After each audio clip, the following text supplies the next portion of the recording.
Nice. All right, so we've got a budget workshop we're continuing on with. And we are left off with the police department. And we've got Chief French here.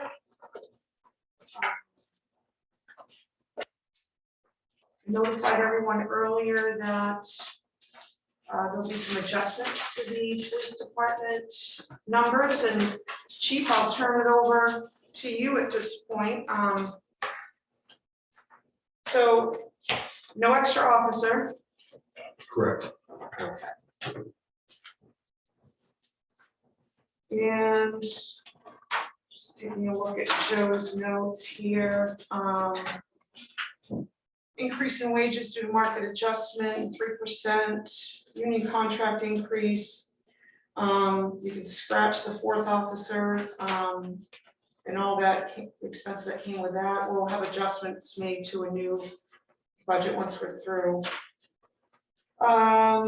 Increase to operating supplies due to change in current contract, increase to repair and maintenance of vehicles. So starting with the first page with salary, wages, and part-time wages, Yep. that will all be adjusted accordingly, minus the fourth officer. There'll actually be a couple changes now that I don't know if you've noticed, but if you just go down to under compensation, Yeah. Let's see,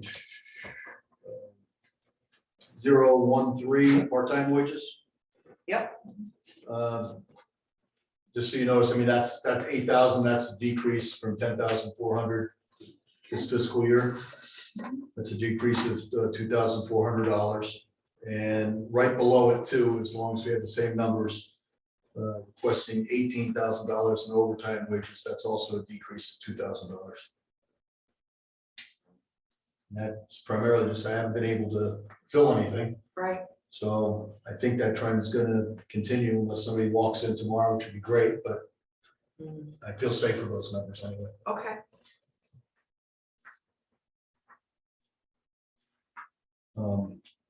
Couple things that I noticed that were off a little bit. If you go to page 36 or my page 2, training costs, the first line, which is 1002. Town manager has it in for $6,000, but that's when I was looking at a fourth officer, an academy cost and all that. That I'd like to keep the same at $3,000 what it currently is. Okay, so we'll scratch out 6 and add 3,000 instead. 3,000. Okay. Okay, right below that, dues and subscriptions, which is 1003. Not a big deal breaker, but I've upped it to $775 from $6, because that's just kind of like what the cost has been running the last couple. We've always been below, and dues have been going up, and that'll put me in the ballpark with that. So that's an increase of $175.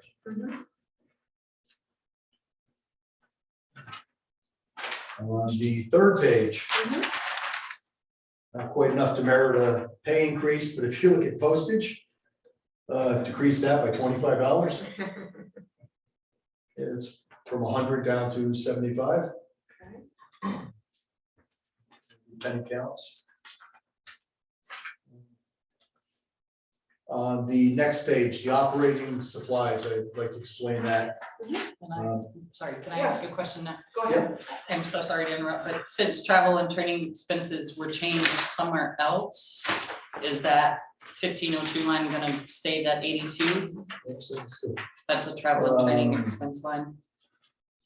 Or is that, am I looking at the total, guys? Sorry. All right, can you show me what you're talking about? Yeah, it may be the total. Sorry, Chief. Okay, right. It is. So that is different. Because everything else would stay the same, and I didn't up like meals and lodging and things like that to go under that. But that's gonna be 3,000 less than what's in our It would just report be- right now. Yes, Okay, yeah, that's you're right. correct. So let's Sorry, see. guys. Right, we covered postage, the operating supplies. Yeah. So that's going up from 1,200 to 1,800, and that's because of contractual obligations.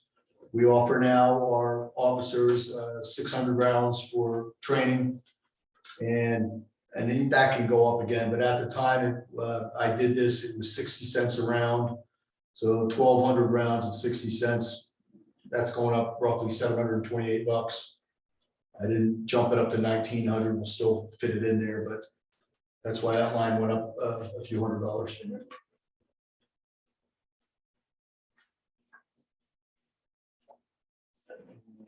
And we get to our, on the next page,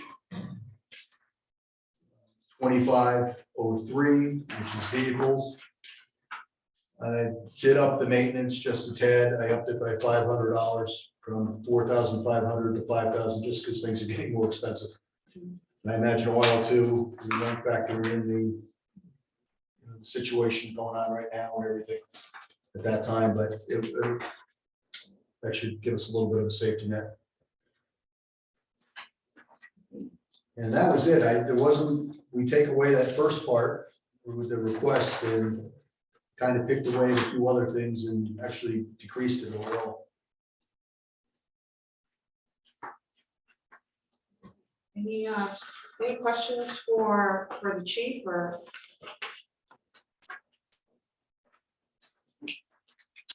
Yes, okay. Just really quick, so we're gonna get an updated total, or is this 0102 line accurate? Or was that the line that included the fourth officer? 0102 would be correct. Okay, thank you.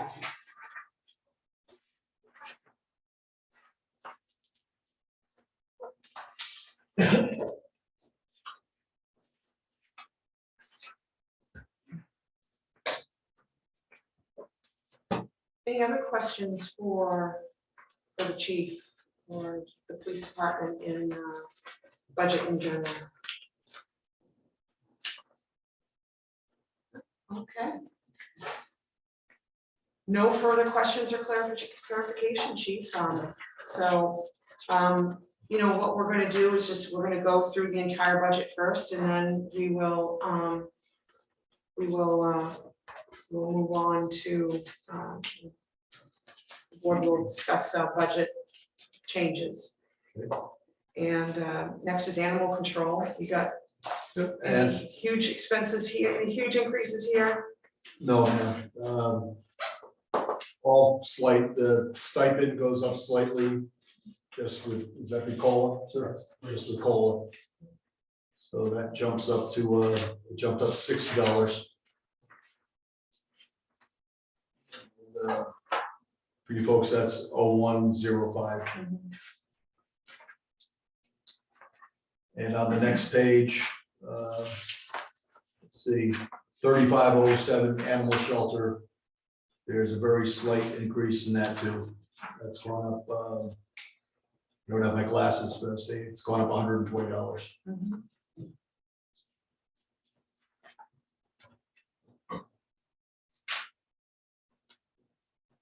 I'm so sorry, Cindy, I have to ask to go back. I knew there was something else I had circled. 1510 under uniforms. 1510. Is that gonna come down as well? Did that include the fourth officer, outfitting the fourth officer?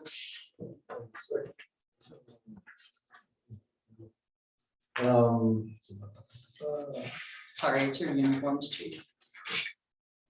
Just help me out with Page 38. 15010 and I'm going. Page I'm going- 38, 1510. The bottom of page 40.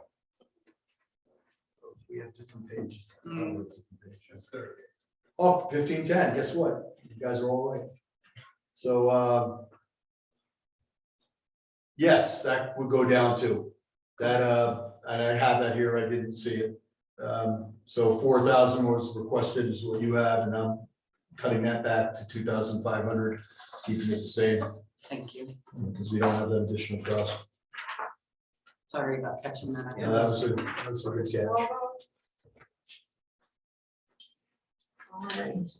I got hung up on the operating supplies and I didn't see that. So Chief, just to be back on page 40, the line 1001, the mileage reimbursement. So the animal control officer just never submits reimbursement requests. She hasn't, she's Because it's been zero. I for- think, yeah, it's, you know, all this stuff is there and it's pretty lean, but she's also, yeah, that's part of why we recognized her last year. We're trying to up her stipend up a little bit. She's pretty good about stuff. I mean, I can't tell, when I say I can't tell you, I really can't tell you because she just takes so many phone calls at home and does things, and I'm sure she feeds a lot of animals out of pocket and just does stuff for the town. Madam Chair, Yes, Steve, Just the, how are you? good, welcome. Well, I've been here, but thank you. I'm looking at the travel expenses.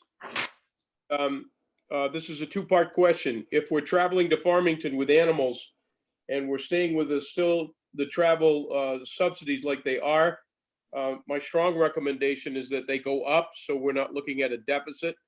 I know the cost for me to travel back and forth to Farmington today was 40% higher than it was 3 days ago. So you might want to revisit that line, Chief. And secondly, how many times we have this contractual services with the shelter? I don't see any. Could you just time there in the course of a year with animals? yeah, that I don't know. I'd have to get back to Lisa on that and, you know, give you a straight answer. Okay. I've never brought an animal down there. I don't know if any of my officers have either, but I can't speak for her. I think all the travel lines henceforth are going to have to be revisited. Just a blanket statement. Thank you, Madam Chair. Thank you, Steve.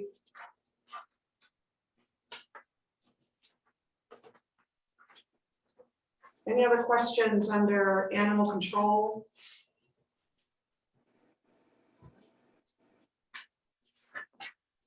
That's it. Thank you, Chief. Thank you. Moving on, we've got the contract services for the ambulance and EMS, and we were made aware previously that there was an increase of $4,012 with this year's contract, which is non-negotiable. So $70,507. Yes, Mark. I think the handout that I got at one of the selectmen's meetings that from the ambulance service provider with all the tables and the charts. And I remember writing it in my article, it was like $6,100 increase. Because I think it went from like 64,000 to 70,000. So this current year is budgeted at 66,495. The prior year was 64,436. So the jump is from the current year of 66,495 to 70,507. Okay, I must have reported it correctly. Yeah, fixed up my columns. Thank you. Yeah, you're welcome. Any other questions? All right, fire hydrants. We've got, this is a contract service as well, and water rate increase of 5% starts January 1 of 2023. According to the town manager's notes. Any questions?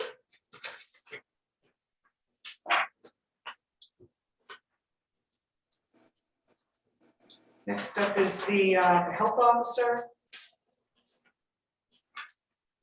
It gets, there's a total increase here of $1,154 due to the 3% and the purchase of a computer.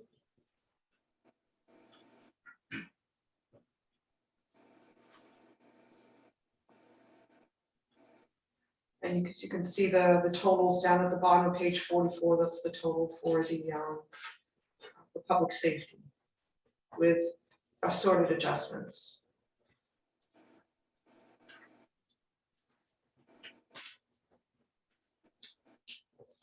Right, moving on to Public Works, and we've got the Highway Department. And it's indicated that Public Works total increase of 361,669 in highway. An increase of 3% in union contract increase in culverts at 15.15. Repair maintenance, crack sealant went up. Largest increase is the road loan payment, which is new to this budget. So the total increase for highways, 277,967. So on page 45,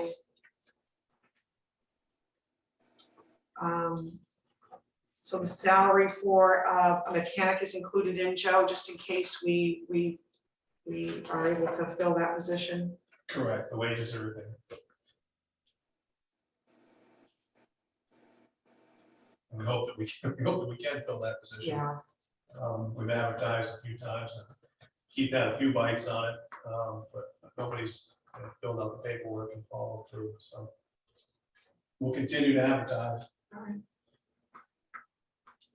Any questions on page 45 for highway?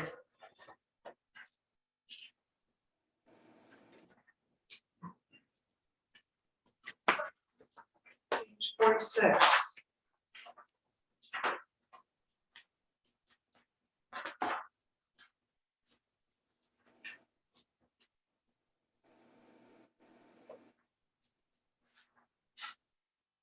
We're on line 1507, looks like we're over considerably so far, 7,372.21, and we were over a little bit the year before. You're feeling pretty comfortable, Joe, just keeping it at 30,000? I am fairly comfortable with that, Chair. I think if we can get the mechanic in there, that should help us keep a closer eye on those costs. Okay.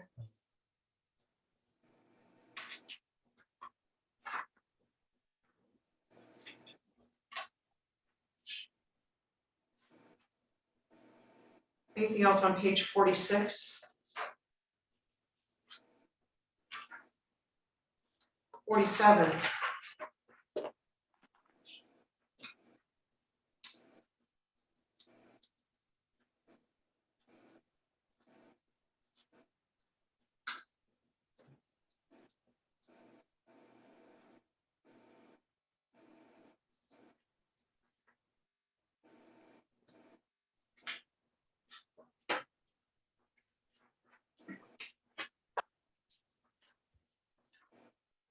So Joe, on line 1520, the equipment rental, the street sweeper, we wouldn't need to rent that anymore. Don't we have? So it's a very good question. If the broom that we ordered a month or so ago comes in time, our plan is certainly to use that this spring. If it doesn't, then we'll have to, yeah. So this is, we're talking about the next year's budget. So I think your point is correct that we wouldn't need that item in 1520, the street sweeper, but we do still use the dozer with sand pile Okay. roller for projects. Street sweeper just kind of a placeholder there. Okay.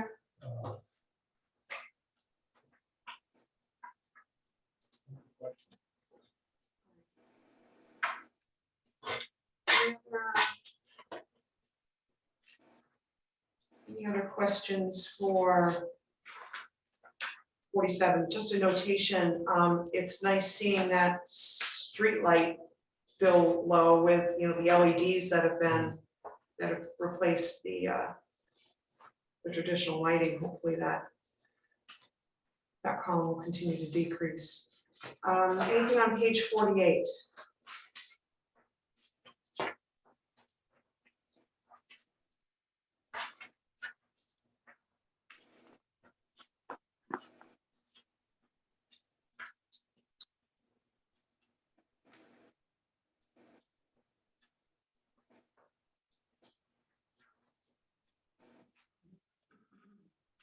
Yes, go ahead, Ethna. Why such a big increase in the crack sealant if there's been no expense out of it in previous years? So Madam Chair, last year we did end up doing some crack seal. I think it was a carryover, funding carryover from the previous year. We did roughly 20,000 on streets and then I think another 10 at the airport. So the increase is that crack sealing is a preventative measure, so it's typically something you would see more frequently on newer roads, roads that we've paved in the last few years. So when the cracks develop, the plan is to, well, the idea is to cover those as soon as you can, keep the water from going down in. It's, to answer the question, it's more attractive to bidders, and therefore we get better unit prices if we can do more at once. And also we have a higher ratio of newer pavement now than we did years ago, because of the bonding we've done for the loan program. So, talking with Keith and Earl about this, I think it's money well spent, and we think it's money well spent to double up on that, to cover more linear feet of crack, but also to get better unit pricing as a result. I have a follow-up to that. Yes. So why is the expense not shown in the cost center? You said that it was expended in the previous years, but this is showing that there was nothing spent year to date. That's a good question. I don't know the answer to that. I have circled it, and I'll get you an answer. Perfect, I thank do know, you. Madam Chair, I believe it was a carryover fund from a previous year. But it still should be evident here, so I'll look into that. Thank you.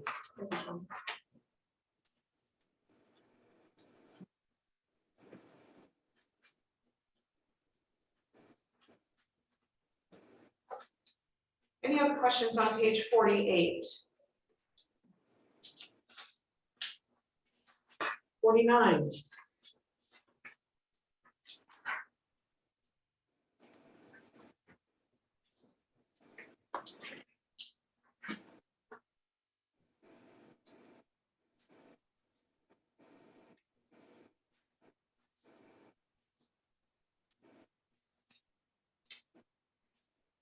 Nothing here. All right. And page 50 would be the total for the highway department.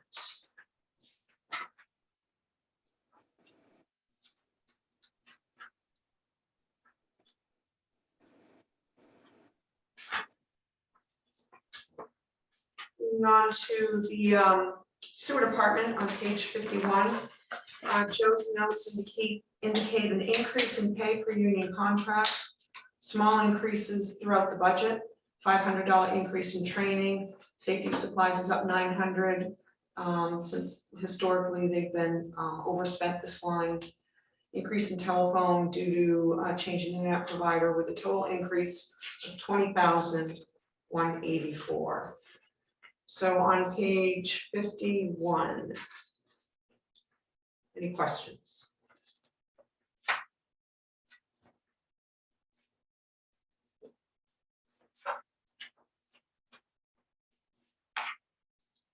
All right, 52.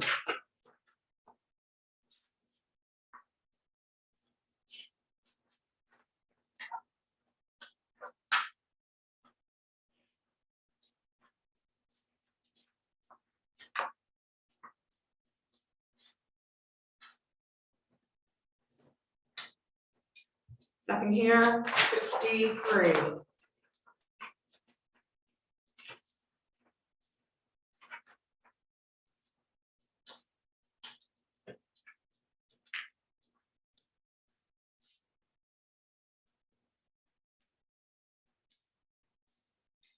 Any questions on page 53?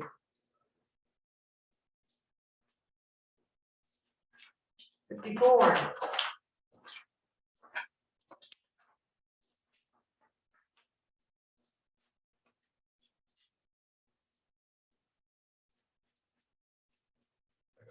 Go ahead, sorry. The electricity line 20-03, anything electrical, you expect that need to increase the budget for, just because it seems to be through a 30% increase and stuff? So we talked about that at length, Madam Chair, and I asked Rebecca and Marty to look into the offsets of our dirt solar. So I'm comfortable. The result was uncomfortable at this level. There is an increase, but there's also the offset with our solar credit. So comfortable leaving it at that amount.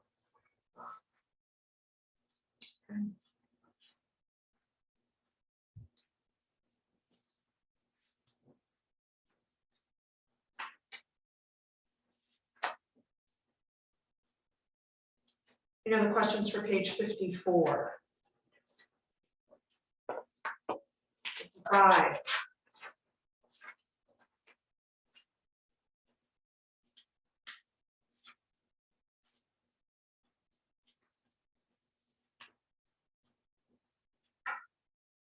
Anything on 55?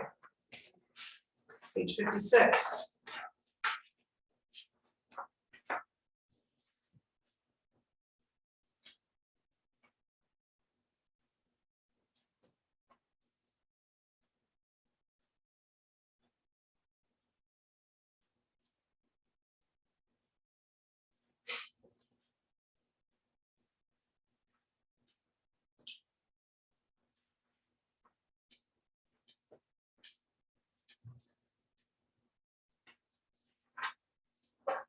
Nothing here, page 57. This would be the last page for the sewer department.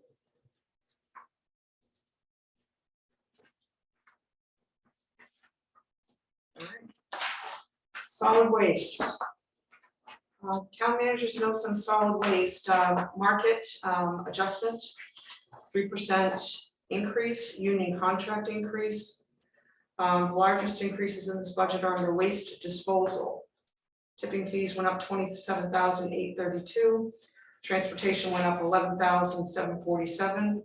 And recycling is up $2,000 for a total increase of $52,490.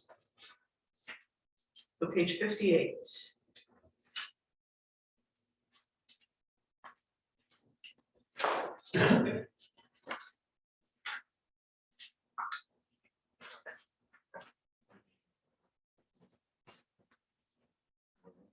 You're page 59.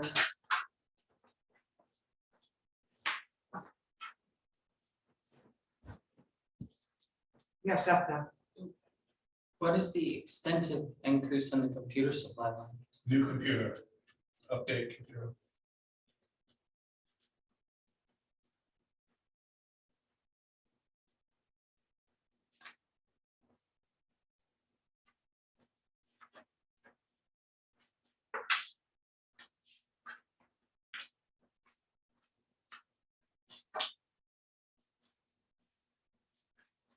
And this is for at the transfer station? Yes. What do we use a computer for at the transfer station? Just curious. Emails, Rich does a lot of spreadsheet work, tracking tipping and other fees and materials that come into the facility. Of checks and balances and communications, emails, memos. I think they check the weather with it, things like that. The internet is a little slow up there in that chair right now, but they do manage to get signal and perform those things. Okay.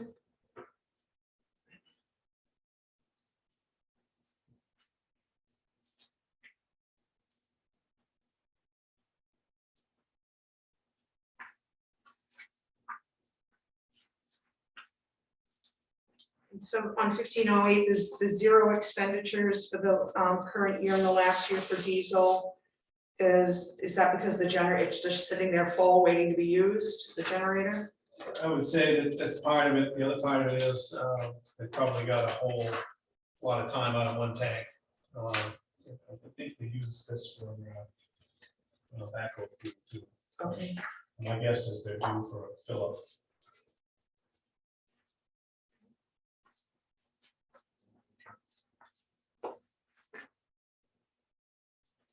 Anything else on page 59? All right, page 60.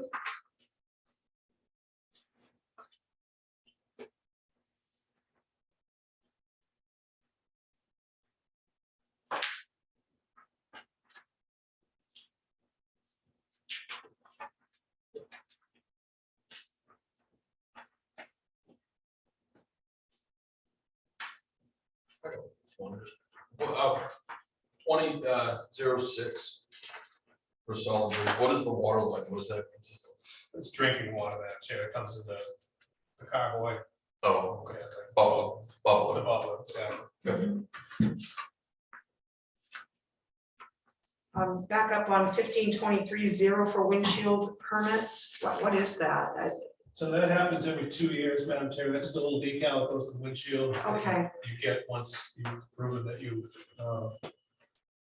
qualify to use the transfer station. Rich will, that's another thing that Rich keeps track of up there on the computer too. Is that, so it's a I don't want to say it correctly, biannual, Yeah, every 2 years. okay, Not twice in 1 year, but once every 2 years. okay. Never realized that. Mhm. Any other questions on page 60? Page 61.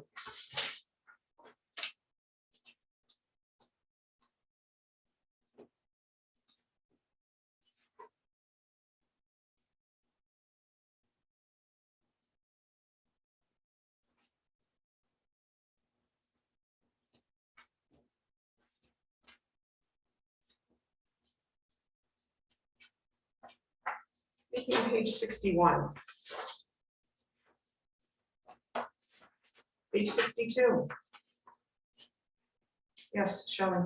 So when you have on line, sorry, on page 59, 1502 computer supplies, you added for the new computer, and they actually, there's a computer on 2502. Should those be moved or not?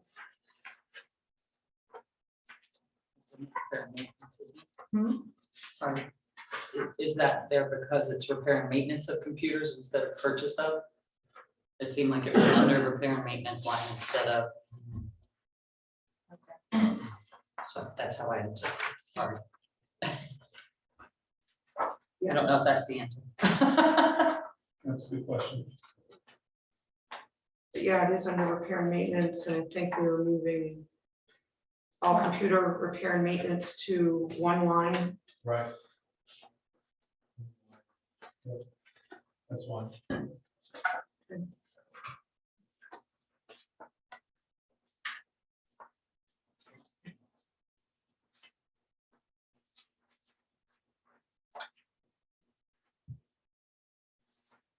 Any other questions on page 61?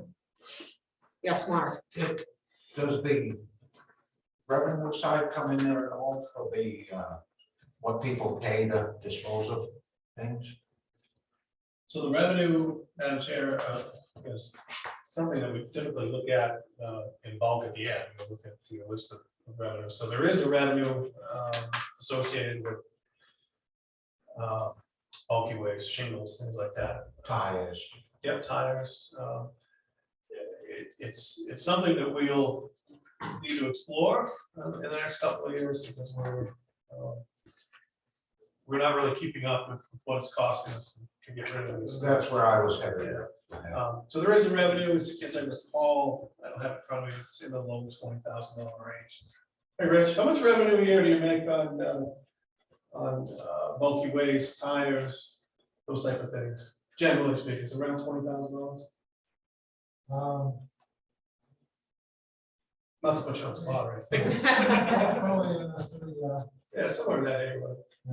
Okay. So. It doesn't offset all completely, no. Right. So, Yeah, some things you get money for, like your metal and stuff like that. But what I was wondering about was like tires. If we spend $26,000 to dispose of used tires, and we charge people $2 or $3 a tire to bring them,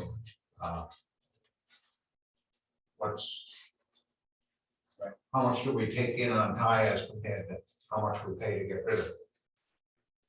And you said that's something you're gonna look at in the future, there, those types of things. yeah, it is. So one of the things that Keith and I and Rich have been in on some of these conversations, we talk about tipping fees, transportation fees. If we can, this doesn't really pertain to tires. Tires, let me answer that one first. They're kind of a known quantity, so when it comes in, you should have a good idea what's going to cost you to get rid of that. So it's a truck tire and so much, it's a different size tire. That in a 6-month period, I think Rich does 2 ship outs in a year. So you have a pretty good idea what those fees would be. When you start talking about say MSW, for instance, we don't charge for that, but for instance, there's a tipping fee associated with MSW and household waste, also transportation. If there are things that we can do to lighten that up, you know, food waste, for instance, which is something we're talking about, you know, composting program, then those are things we're seriously thinking about with this significant increase in the budget and just, you know, Selectman Philbrick's point. I mean, it's probably gonna cost a little bit more for fuel, it potentially could. So I don't know if that answers the question, but there are ways that we can try to offset those costs by not sending it off the mountain and not tipping it somewhere else. Food waste is one that comes to mind. So, but in terms of comparing what we can, I don't have that with me, but we can show the board those numbers if you're interested in seeing those, you know, what the revenue is and then what the expenses for tires, for instance, things like that. And I know in the past, on some items, even though the town wasn't charging what it cost to dispose of, they thought it was helpful in keeping them from ending up someplace where they didn't want. But anyway, sorry for the distraction. No, all questions are good. Any other questions on page 61? All right, page 62.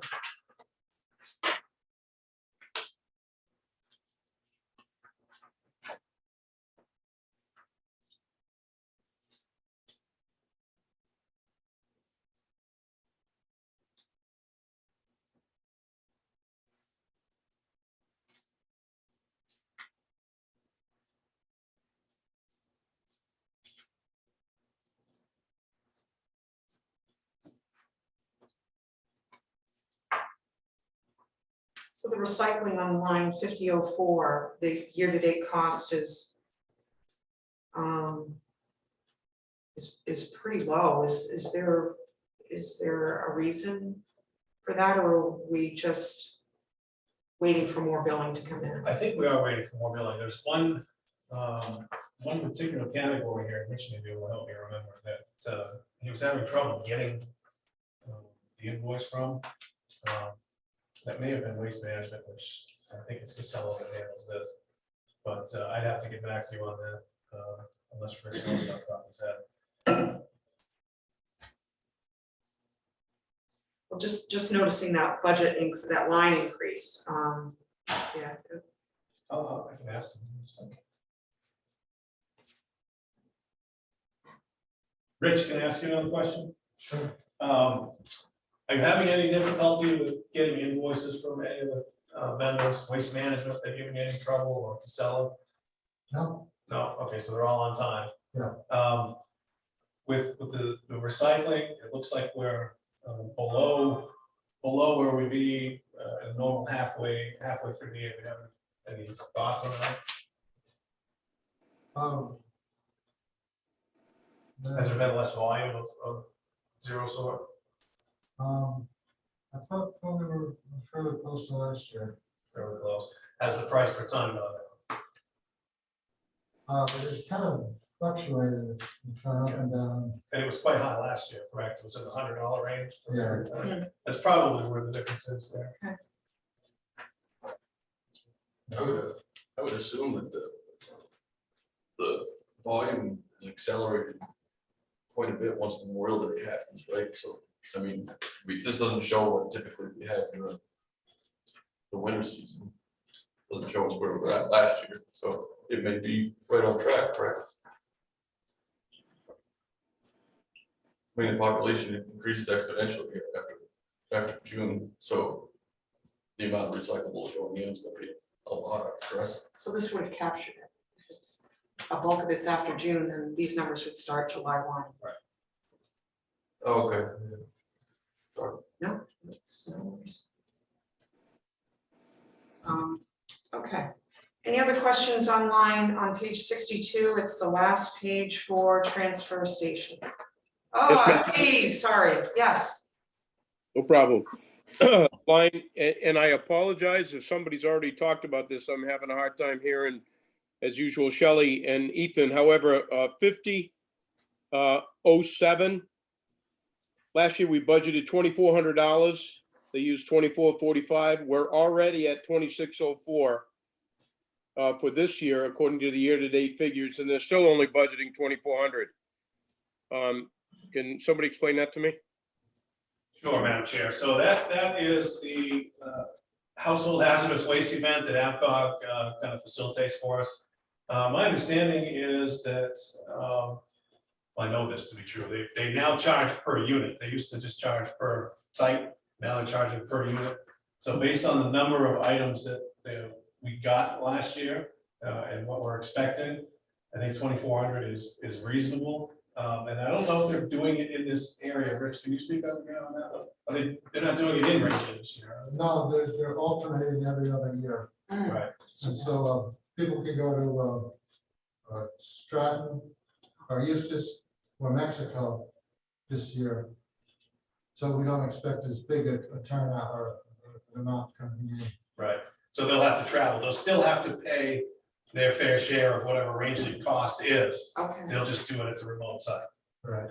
So Rich brought it to us that he's not expecting so much participation, won't be any participation here. He doesn't expect folks to drive all that Okay. distance. So we're gonna say that 2,400 is probably pretty safe, okay. given that. Did you hear all that, Steve? I did. Thank you. Well, that makes sense. Any other questions on page 62? Right, that ends the transfer station section. Moving on to the airport. Airport, 3% increase to stipend, budget is down $465. Any questions on page 63?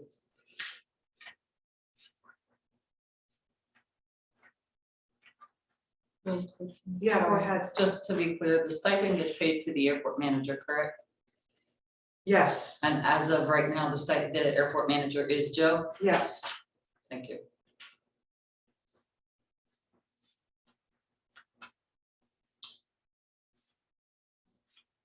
Madam Chair, Yes, sorry.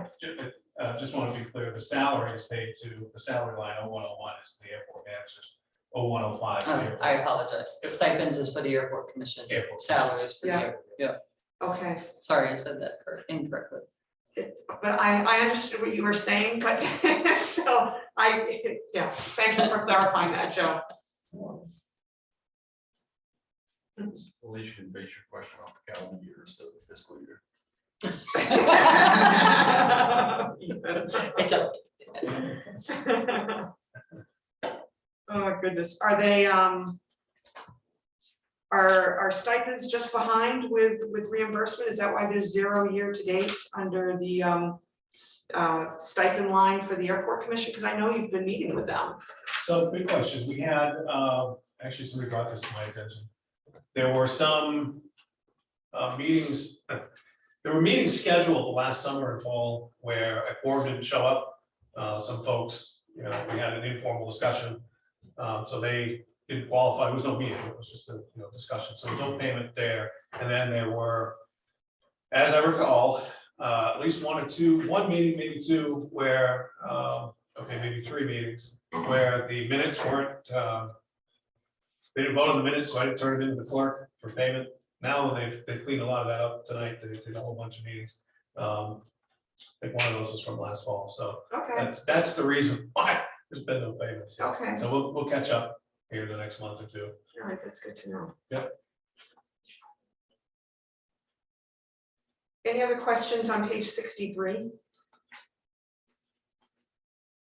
All right, 64.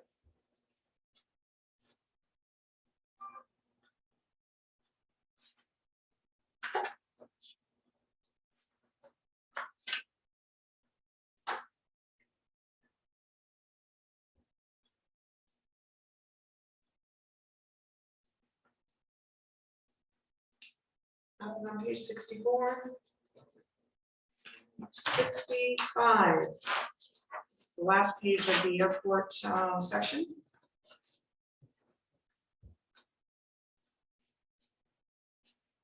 Madam Chair, Yes. Shall we go ahead? I think I'm gonna say what you're gonna say, the 1,300 to be increased to 1,600 You got on line 35-27.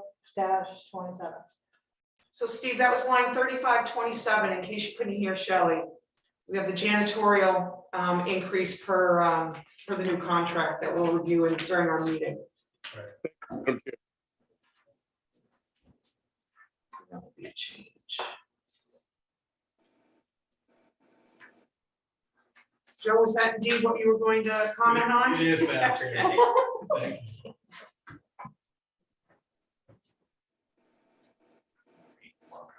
Yes, Mark.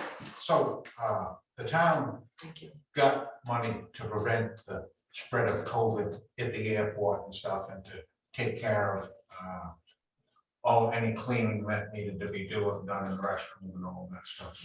Will that money end up being used to lower this budget? There's a possibility of that, yes. There's a possibility. There are some other items that, so let me answer that question this way. I think we should raise it, and then we can get reimbursed for it. And then there are other items that I think we can use that money for. We could use it for operations. It doesn't have to be just cleaning. It can be used almost anything operational. And we have, I think, a couple of years to make up our mind what we're gonna do. Yeah, so. All right. Thank you.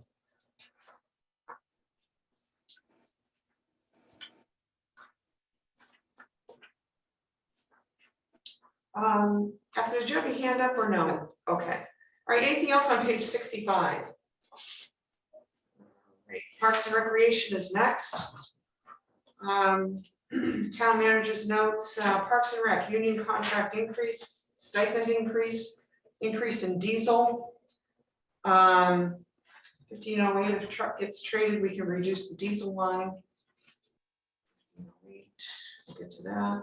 $3,000 increase in program supplies, increase of $2,200 in repair and maintenance of buildings, a total increase of $8,817. So beginning on page 66. That's it. Sorry, so the Parks and Rec wages that are paid out of this is for basically maintenance of the Parks and Rec. And let me preface this with, the reason I'm asking is because I find it very odd that we're paying someone a salary to be Parks and Rec, and yet it's not the director, and the director is a different position. And I say that based on the fact that our previous, years ago now, I realize this, but our previous Parks and Rec director handled all Parks and Rec programs, as well as handling the park. So is that no longer something that's a singular job? We pay someone entirely separate to handle the programs than the person we pay as Parks and Rec? So Madam Chair, there is a union position that is the very first line there, 0102. And that person does public works type stuff, plowing, parking lots, field maintenance, not field maintenance, lawn maintenance at the park, not lawn mowing, but the goose machine, those other things. Sanding parking lots, stocking supplies, backing up public works, for streets, trash, and trash runs, those type of things. Probably a whole bunch of other things I'm not thinking of right now. The recreation director works in conjunction with Keith, who is the overall public services director, who kind of oversees the whole division, the whole department.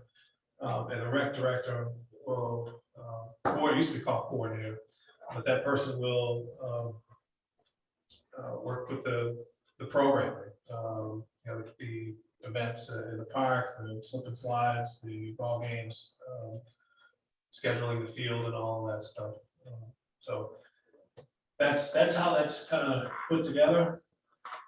And the coordinator or the director is a stipend position.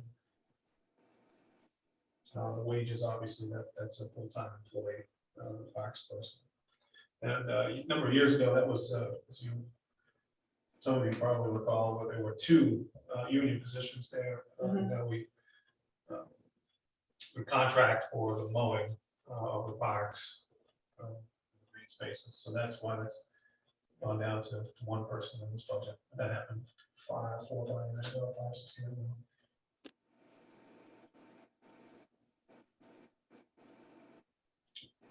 Yeah, and that, and with that position being eliminated, we've been through a few rec directors. I think Tricia Quinn was one of our earlier ones, and I think kind of the quality of programming really varied, and so that's where this rec committee comes in, is to recommend and help coordinate, events, so does that answer your question, Ethna? So the short answer is yes, it's 2 different positions. Yes, it Instead is. of one person being responsible for the programming and taking care of the park. Right. Perfect. So yes, it answers the question. Any other questions? Obviously, it looks like we couldn't hire a lifeguard last year. That line is 0 year to date. I'll have to double check that. Okay.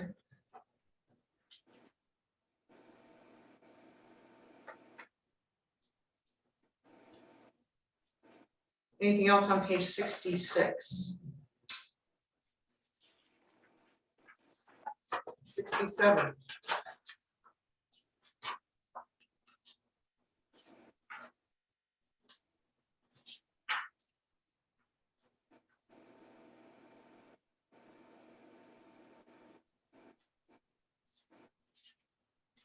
Anything on page 67?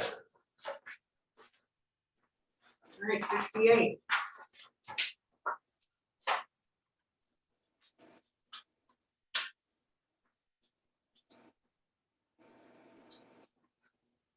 Yes, Madam Chair. Chair, I have a note under 2501. I might explain why that's gone up $2,200.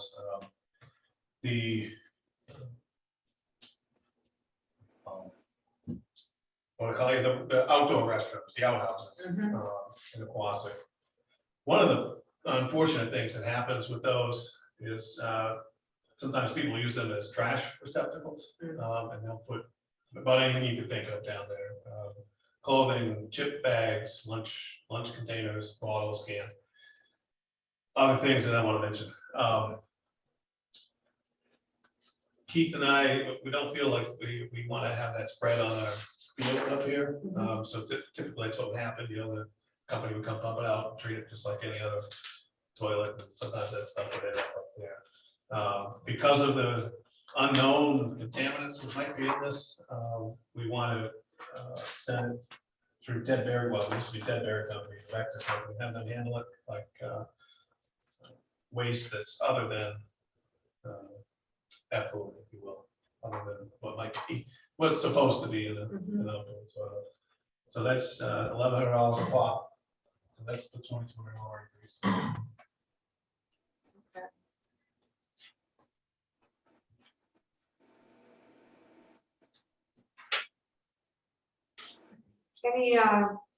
Any other questions from page 68? 69.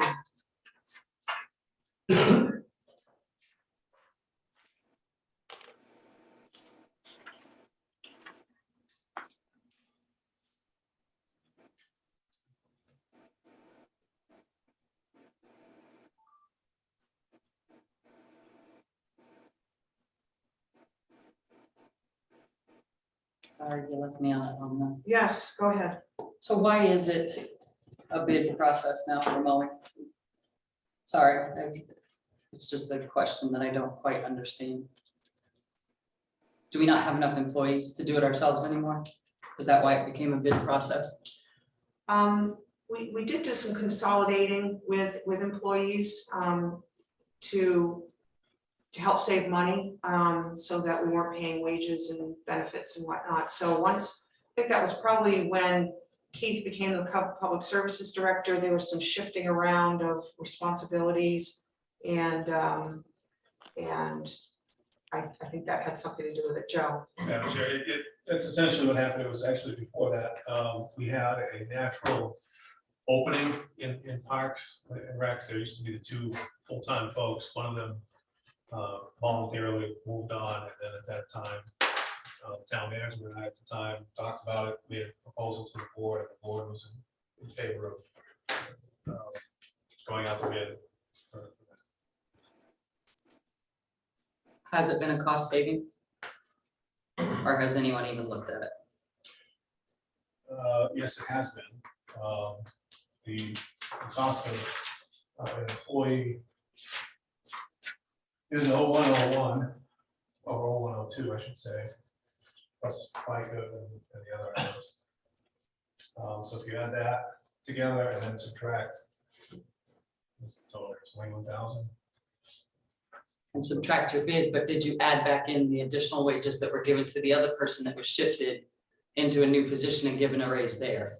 And his FICA increase and his everything else in that position? You increase somebody else's position and their wages in another position. No, actually, Madam Chair, at the time, there were two people that worked there full-time. And one of them decided to move out west. And at that time, we did an evaluation and said, well, let's try putting it out the bid. And we did. So there was no other employee involved in that equation. I may have misspoken, Ethna, when I tied Keith's, the restructuring and the creation of Keith's position with this public works position that went away. So I think what Joe has said is that happened first. And later, there was a restructuring of sewer, solid waste, parks and rec. So there was, instead of individual supervisors, there was one overseeing all three departments. I think that was. Yeah, would be good. Yeah, is that that's right, because the first, not that I was here on this board at that time, but I remember when you guys did that, kind of, and the sewer director position getting combined with the public works director, that happened a couple of years later, at least. Yeah. So there wasn't an entire restructure that I remember all at once. Right. So I think at the beginning, what they were thinking was they lost employee, and if I remember right, the Parks and Rec employee was more like a department head at the time. No, this person, so I was here for the, it was a person that was a union employee. There were two of them, two union folks in Parks and Rec. One of them got done, moved out west, and the management at the time said, let's explore putting that one union, rephrase that. Let's explore contracting the mowing. And that's what happened. So essentially, one full-time employment position was never refilled. So the savings is, financial savings is in the difference between that set of wages and FICA and so forth, and the cost of the contract. Yeah, right. So we're gonna have to stop here. We're a minute shy. So page 69 is where we'll pick up on and see if, and just see if there are any follow-up questions to Ethna's grounds maintenance.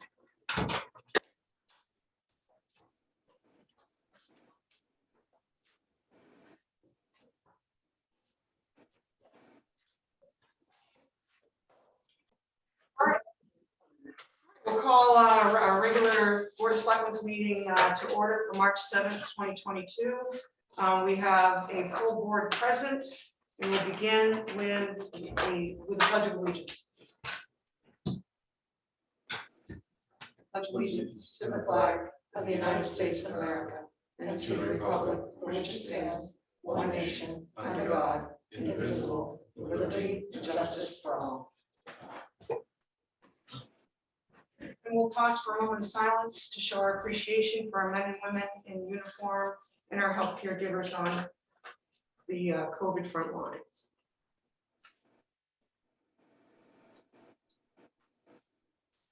Thank you. We have a standard conflict of interest disclosure. If at any point during the meeting, a board member feels they need to disclose a potential conflict of interest, they're asked to do so when the agenda item comes up. Joe, any adjustments to the agenda other than the two listed? Only one minor one, Madam Chair, I believe, under number 7, appointments, you have 2 budget committee documents as opposed to 1. Okay, Those were in your packet, I just didn't catch that before spring. Other than that, none. okay, we move into 3. We've got Alyssa Tibbetts, who is present. Is she? She is. Okay, I can't Alyssa's quite here. see. She's here. All right, she's up in the corner. Hey, Alyssa. Hi there, how are you? Good, thank you for joining us. Sure, absolutely. I hope the sound quality is okay. I'm in my mobile office this evening, attending another meeting at 7. Yeah, no, very clear. We can hear you loud and clear. Great. All right, so Alyssa, you'll see there's an email in here, which Alyssa has drafted some preliminary thoughts. You want to just summarize those a little bit, Alyssa? Sure, and I'll just briefly restate the questions that were posed as it relates to the TIF policy or use of TIF revenue policy, and in particular credit enhancement agreements that we've been talking about for a bit now. Joe presented a couple of questions that I understand came from the board's last discussion on this topic about the policy and some of the policy decisions to guide future drafts. One of which was an example of when or how the select board would use the provisions of the policy that identify or authorize the select board to waive any provisions of the policy to the extent that you feel would be necessary. My thinking on that is that I think it's important to provide some flexibility for the select board in anticipating how these credit enhancement agreements in particular might be offered. They are very project specific in my experience. And so while it's helpful to have guardrails and maximum amounts that you might want to authorize, I think that it's very possible you might find that there's a project that you want to either change some of these requirements, relax some of these requirements, or find that the circumstances might be different in terms of applying the provisions of the policy. That may not be the case, and certainly that's a policy decision for you as the board if you feel strongly about having fixed parameters, and the alternative would be, rather than having the authority to waive those, that you would come back to the table, discuss it together, and actually amend your policy. It's obviously less time consuming to have the opportunity to provide a waiver of any particular provision in the event you've got a project before you that you want to move forward, but it's certainly not the only option. So I've included that language for flexibility, as I think that that's helpful, but again, that's certainly a policy item that can be discussed further. And would it be helpful if I just pause at each one? I don't know if you'd like to have further discussion about those before I go through them all.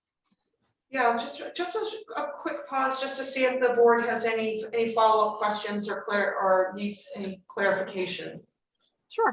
All right, go ahead, Shelley. So yeah, I spent most of my weekend going through like a lot of the policies that Joe had sent us, and I'm not sure if he got them from you. But that was one of my concerns, is that to have the TIF have its own section, and then the credit enhancement having their own defined section as well. And I really like that. I saw that in a number of things where it set a dollar amount. I think the town of Gray had that, and then Freeport also was very specific on that.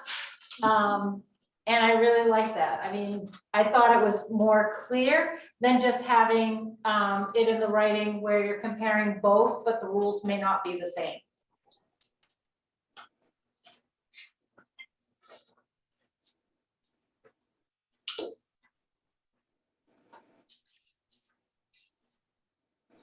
So I don't know if others had comments or if you wanted me to follow up on that. Was there a particular page number, Shelley, in the Freeport and Gray? Let's see, if I'm looking at. Let's see, it has the TIF goals.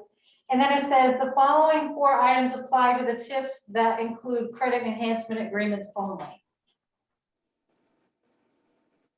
And what page you on? It does, there's no pages. It's Okay. basically on their page 2, And that's Gray? Town of Gray, Maine.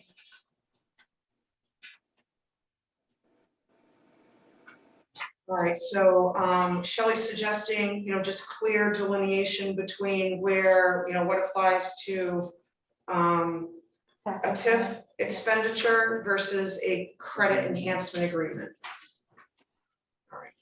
All right. Any other comments for Alyssa on this first one? Okay. All right. Go ahead, Alyssa, thank you. Sure. So I'm just making that note. So the second question, as I understood it, was whether there should be a public hearing requirement prior to the board exercising, in particular, the discretion, the sentence that we'd added in the last round, which was the board's ability to set a cap on any credit enhancement agreement, whether cumulative or annual or both, versus just a one-time agenda item of to hear a particular credit enhancement agreement proposal. The feedback that I'd provided to Joe is that I think that's something that the board can consider more broadly as well. I mean, you certainly can also implement a public hearing requirement prior to the board authorizing a credit enhancement agreement generally, whether it includes the cap provision or not.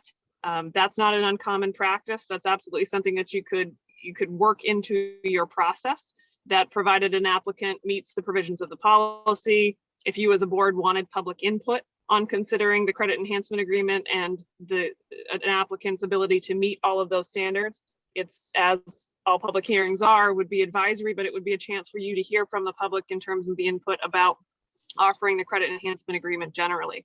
So that's something you could just simply put into a process for these credit enhancement agreements as part of the policy. And then, alternatively, it's something that you could decide to only require for certain types of requests for credit enhancement agreements. You could set a threshold, for instance, and say for credit enhancement agreement requests over a certain amount, we're going to require public hearings. So that's absolutely a policy decision up to the board that I think is appropriate in terms of a process. And it leads to, and I'll stop after this, but it leads to another question about the process generally and some of the feedback that we provided to Joe about how detailed you want your policy to be about the specifics of the process, or whether you'd prefer to defer that to, sort of an outside document in terms of an application form and other things that you give the discretion to the manager or another designee to identify. So, and I'll stop there for any questions or comments. All right. Yes, go ahead, Steve. Thank you. Is there a recommendation, Ms. Tibbetts, regarding what your thought process here? I firmly believe in public hearings. I don't want to increase the timeframes necessarily, but in the infant stages of the credit enhancement and also TIF, wouldn't it be smart for us to have more public hearings? Yeah, I do think that it makes a lot of sense, especially for a new district and a new process for you in offering credit enhancement agreements. I think the point that you just made is exactly what you would hear from a developer. In my view, the only reason to consider not including a public hearing is it requires more time in the process. That's not really your concern as a town, as far as I see it. That might be a developer's concern, but it ultimately depends on how responsive you'd like to be to those types of requests. However, I think by putting a policy in place and putting a clear procedure in place, you're really establishing a time frame for somebody who's got a project to think about it well enough in advance to come to you as a board to say, this is what I'd like to do, and to build into their time frame whatever elements of the process, including a public hearing, that they need. So it's certainly not something you'd be able to just approve very quickly, within 2 readings of a board, assuming you were in favor. But it's an additional step that doesn't have to, in my view, take that much more time to be able to offer public comment. And I think it's extremely useful, especially when you're talking about how you're going to use TIF revenues. That's really a town policy decision. Thank you. Thank you, Steve. Does the board disagree that a public hearing would not be beneficial for any new credit enhancement agreement requests? All right, so I think it's good. all right, so it looks like we've got a consensus amongst the board, Alyssa, that that there be a public hearing requirement. Okay, great. Just take that note. All right. The third question that Joe provided to me is whether the RREOC should be making recommendations for TIF matters, since there are committee members who are not Rangeley residents. And I think that's a very good question. And I think my view on this is coupled with the discussion we just had about a public hearing. If the RREOC is responsible for promoting economic development opportunities, then there's obviously, rightfully so, a bias towards these projects and likely for being supportive of requests for credit enhancement agreements to the extent that they advance these project ideas.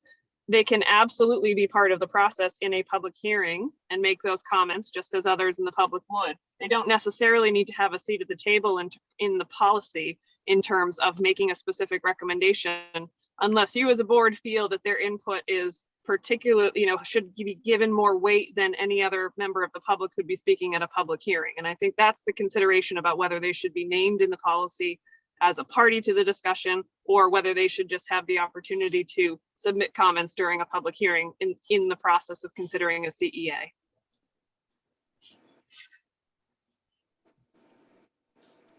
I have an opinion, but I want to defer. All right, go ahead, Shep. I'll throw out, I'd rather not see them named in the policy. It's really a advisory committee. It's not a committee that gets paid for the meetings and stuff that they do. So to me, I just see them as an advisory. If some developer's coming into town, I personally don't know that they're gonna go to the committee to say, oh, here we go, but I want you to keep it secret. On a recorded meeting. I mean, I see that type of person going directly to Joe. Or our economic developer. And then, then it's presented as part of the process. I mean, there's not even a full, if I don't make a meeting, there's not enough people to even have a meeting. So, and right now it's just the three of us, really. So, unless somebody, and it starts to become more active, but it's more, to me, it's more as an advisory. And if something is brought to them and they bring it forward, they're always going to the selectmen because they can't make a decision to approve anything. That's just how I see that committee, because that's how we have set that committee up. And if something changes down the line, then it's a readjustment to the policy. But it's only one presentation, it's not necessarily a vote. That's how All right, Ethna, you had your hand up next, then Steve. I was just like to follow up that I don't see that they need to be named in the policy, Okay. because they aren't part of the decision-making process for the policy, and that's what the policy is being written and put in place for, is to assist in the decision-making. For the Board of Selectmen, decision-making. Okay. Steve?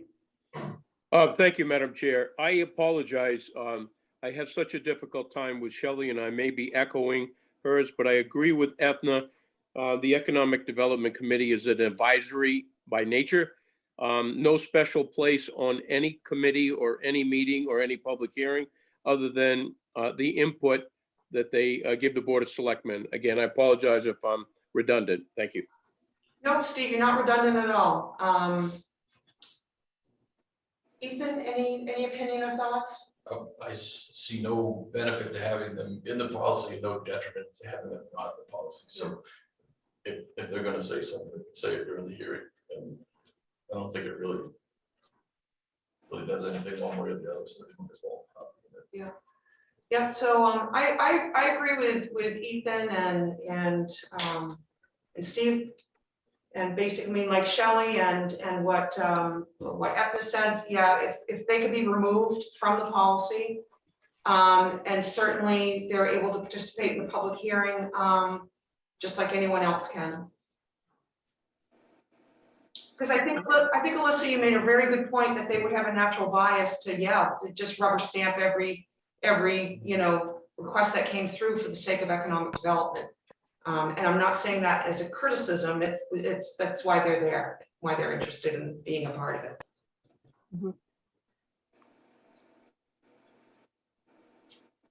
Any other comments or questions? Shelley? Well, then I'd have to ask the same thing too regarding the economic developer, because they're a contract position. So, I don't know. I just make that decision and he's making those ties, but that's. Well, I think that's a good point. So here we have an economic developer consultant who is named in this policy as well, and seems to be a part of the decision-making process, which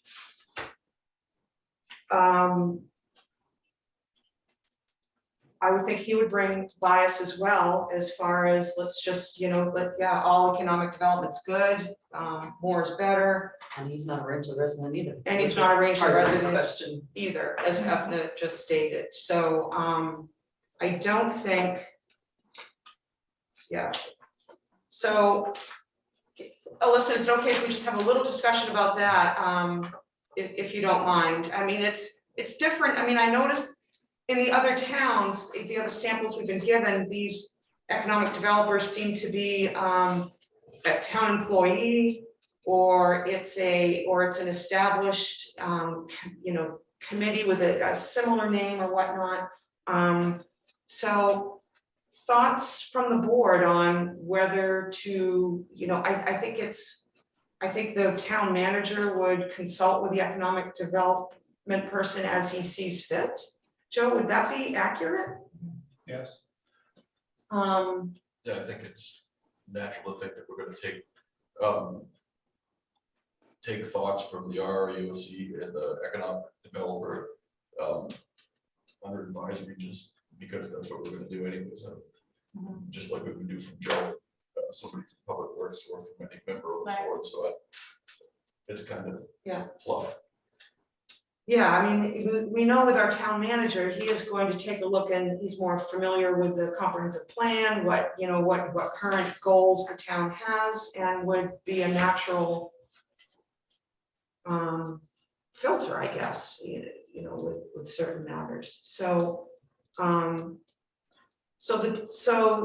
the opinion on whether to strike the economic development consultant from the policy, as well as written, though they are necessary, that's how I interpret it, that this person is necessary as far as making decisions, providing input, and an opinion being sought.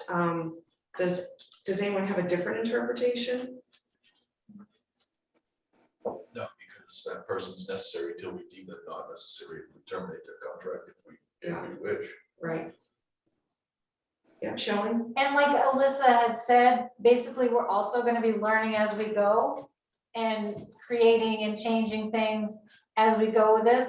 But I mean, considering that we're not going to have that much money at the beginning, and by the time that you've gotten all these different projects out, I mean, how many are there actually going to be in process? I mean, if there starts to get a lot, then we could start bringing in other people if we need help organizing the packets and having everything for presentation, but that's my thought. Well, it's not like we're not gonna use Daryl or whoever it is. Oh, Whether or absolutely. not, I mean, no matter what we're doing. Absolutely. Yeah. The added language, I guess I agree. I'm not sure why it's even there. Yeah. Steve, any opinion or thoughts on the fact that the economic developer is a part of the decision-making process? Do you think it should remain? Do you think he should be removed? and use as a consultant based on Joe's need as a town manager? I'm very happy with the process as it stands right now, Joe being the liaison between the two.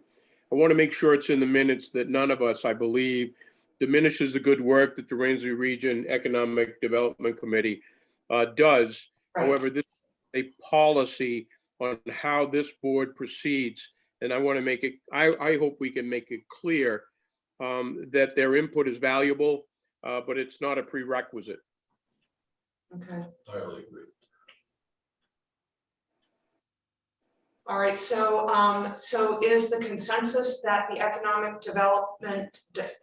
development consultant is to be removed from the decision-making process that this position seems to have in the policy? Or do you want to keep that as is? I want to take it out because we're gonna make a decision as we make it. We're gonna ask him or her questions. We're gonna ask Alyssa questions, and we're gonna make our decision as a board. So I think that's kind of common knowledge, so I'm not sure why it's in there. All right, so Shelley, okay, so we have a consensus here, Alyssa.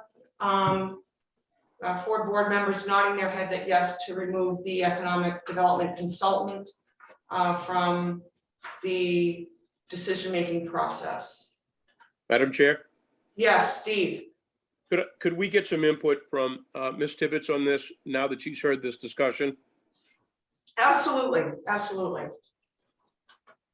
Sure, thank you. I think what might be helpful to you all, I think all of your points are absolutely valid. And from my perspective, the policy that you're adopting is really your policy, and you should have the discretion to seek counsel or input from anyone who is acting on your behalf throughout this process. But you certainly shouldn't feel obligated to do so, because at the end of the day, this is your decision as a Board of Selectmen. Just as a public hearing would be advisory, the input of any of these either town employees or officials or consultants would be as well. I think that they will certainly be important parties to the process in consultation with the board, and I would anticipate that you will want to involve many of these parties.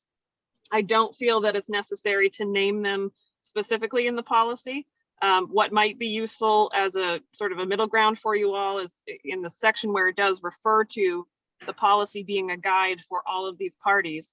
It could simply state that the policy is a guide for the board, who may at its discretion consult with any other parties, whether that's town staff, assessors, economic development consultants, boards, etc. And that's, you know, in my view, something you can do anyway. You don't need the policy to state that. But if you want to demonstrate that this is a collaborative effort with people that the board will seek input from, then that might be a way to achieve that. Madam Chair, thank you very much for allowing that. Here's my feeling on this now that we've heard that. If a line that can describe that we have the latitude for input without naming individuals, I think that gives us the latitude to say who we want to hear from. Thank you. All right.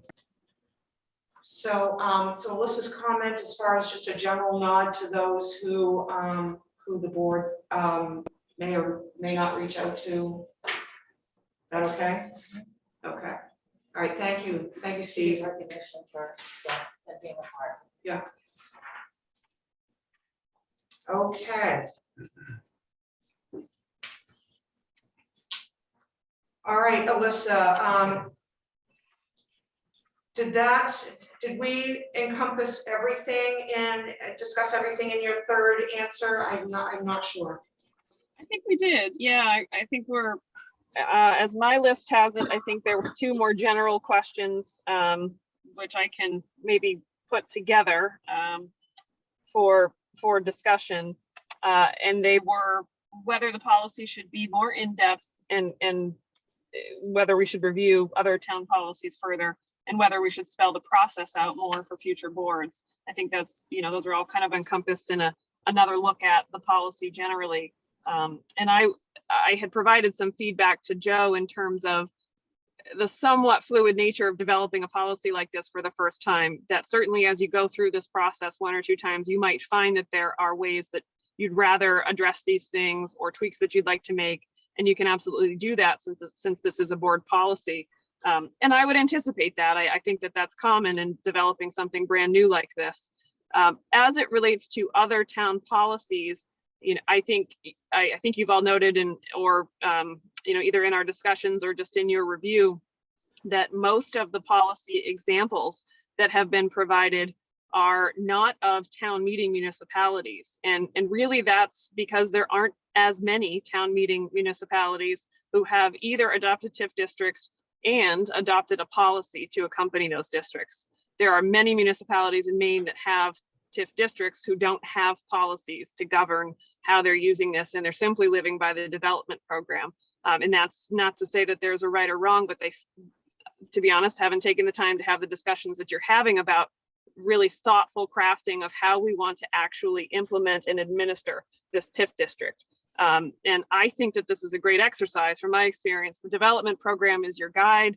It's what's authorizing the district, but it certainly, as you've all seen, doesn't provide this level of detail about what to do with the TIF revenues and really implement the district from there. So I think that you're going to find that what you're putting together here in Rangeley is somewhat unique as it relates to TIF districts across the state, and that there are not great examples that are exactly tailored to what you would want to do here, specifically as it relates to having a municipality that requires town meeting approval. Many of the policies that have been adopted throughout the state are council, at a council level where there's some discretion, and there isn't the need to bifurcate the credit enhancement agreement versus the expenditure and appropriation of TIF revenues to be authorized at town meeting each year. So that's another layer for your policy to have to work through, that I think you can see some examples. Gray, for instance, requires their budget to go through town meeting, but not all of their, legislative authority is vested in town meeting. So it's a little bit unique in my view in terms of what we're accomplishing here, and not all of the samples are exactly on point to what you'd want to do. So it's a bit cut from cloth, and I think it should be. And I think these discussions really help to decide exactly what works best for Rangeley. And those really are kind of comparison's sake. I'm happy to do some more research to see if there are other examples for review. We can absolutely always do that. That's always a great exercise. I'm not familiar with any that are going to be directly, tailored to what you're looking for here, but that's not to say that we shouldn't continue to do that look. And then as it relates to process and further detail in the policy related to process, my view on that is that process is probably the thing that is most likely to change as you go along. And that's because I think about it in terms of an application form and who's receiving it first and what meetings are occurring and whether there are specific timelines associated, whether there are certain meetings or certain parties. Those are the things that I think you would want to have some more flexibility to or surrounding. And my suggestion to Joe is that perhaps the board consider having that be a standalone, or that there be an attachment to the policy that can be revised on its own without the rest of the policy having to be opened back up. If the procedure or the process of reviewing applications is really all that you want to look at. So that's just a suggestion as to another way to accomplish that, but certainly we can have further discussion about how to achieve that.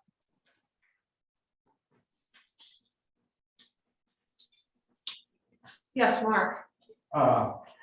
One section of it that I'm struggling with is I'd like to have some more clarity on the portion that deals with the capture of the TIF revenue.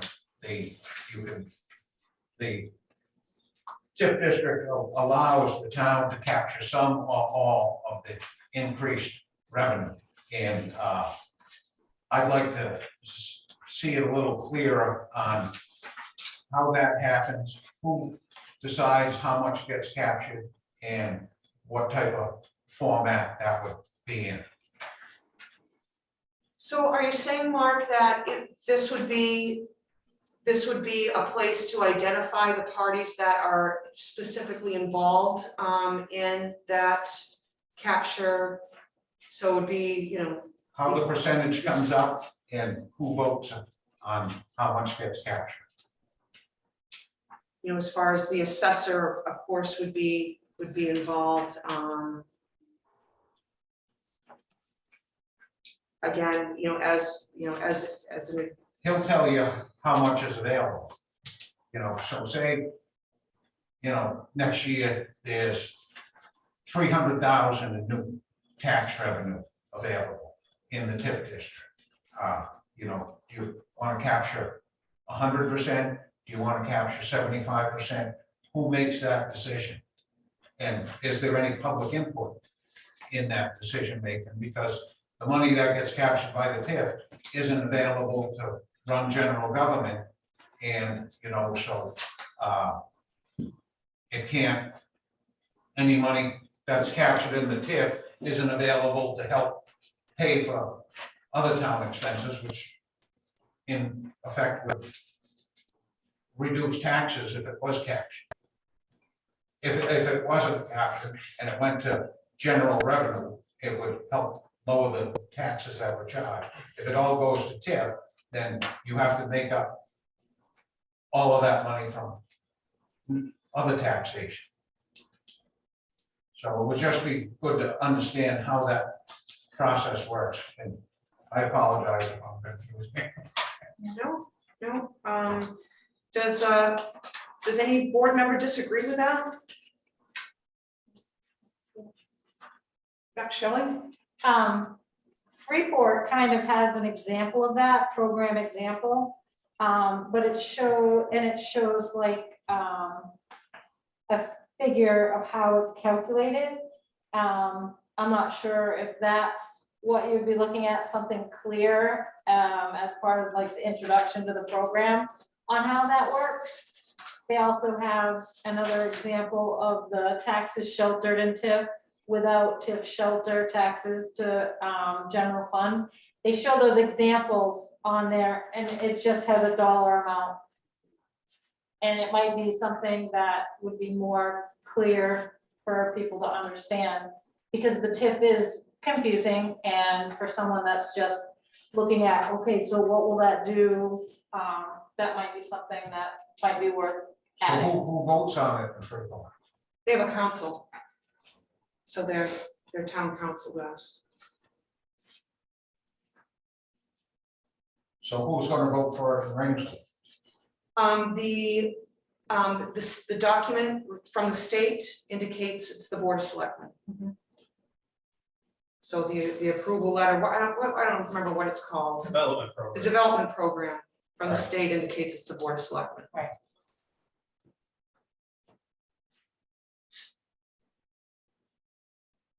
And Without any public input? I would have to go back and review it, Mark. I had it. thought it had to go to public. I thought it had to go to town meeting, The projects have to go to town meeting. Okay. but not the percentage of. I'd have to look. I Would it don't, be allowed to, that a town meeting vote, people get to vote on how much is captured? Is that allowed in the policy?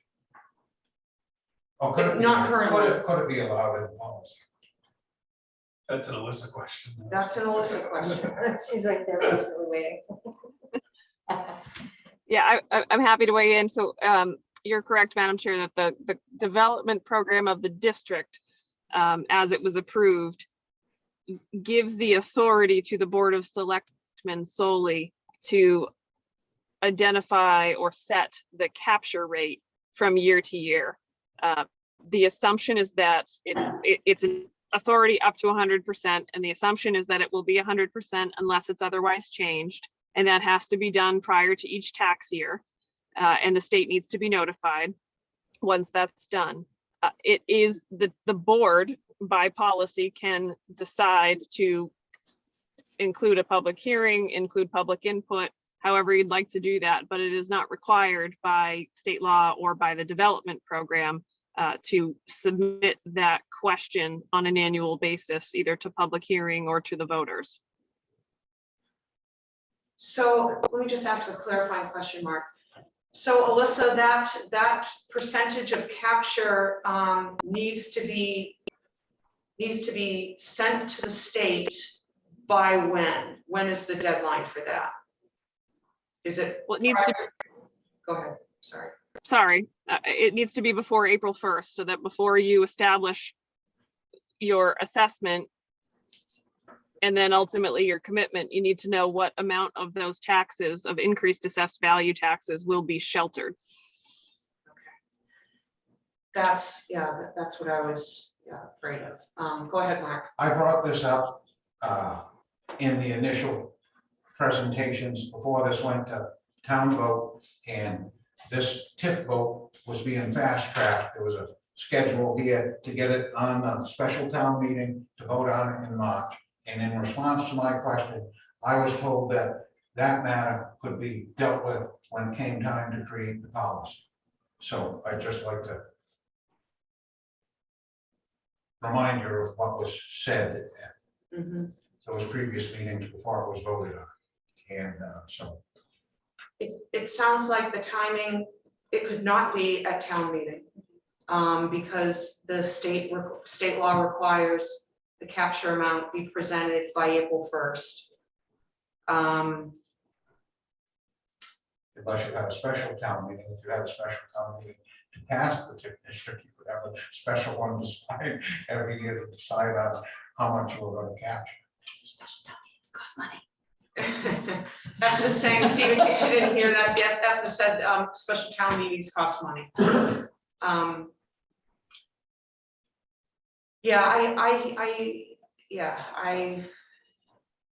This has been something you brought up repeatedly, Mark. You know, we're getting down to the nuts and bolts of this, you know, policy and fine tuning it and realizing, you know, when and how certain processes happen. And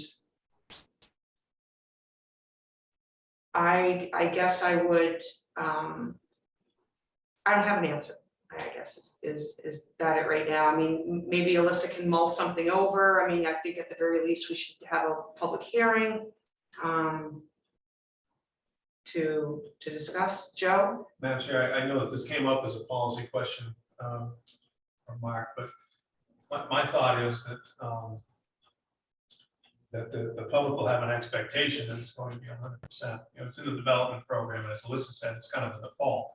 So I think the public would expect, absent of policy, that it's going to be at 100% capture. And keep in mind that the first year or two, it's not going to be a large amount of money in year 1 and 2. So you'll have time to kind of think about that as you move forward. You may get some feedback, you know, that may make you change your mind and say, yeah, maybe we should put something in our policy. So I think my point is the expectation from the public that voted on the development program is that it very well will be 100%. So I have a kind of a two-part, a question and a comment. My comment is, what will be captured is within the TIF district. That's not going to take away all the other growth that happens in the community that will be put towards what you seem to be concerned with, is that kind of lowering the tax. All of that is still going to be figured into the assessing. Any other growth outside of the district, this is only capturing growth in the district for the purpose of 778 is in the TIF district. Right. Which is where a lot of the. And then my development's gonna take secondary, place. my question is there some concern that your 5 elected officials aren't competent to make that decision on what percentage gets recaptured? I think they should, I think there's concern if they don't solicit public input.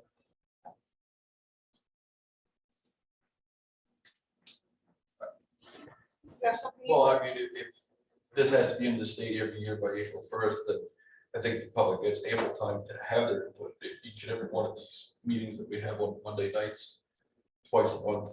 And we're elected officials, and in a few years, there'll be different elected officials, and you have to put some kind of trust in the people that you sign a petition for and check the box off for. And whether there's time constraints with getting this capture done, I don't think it's anything against the public. I think it's for the matter of moving forward.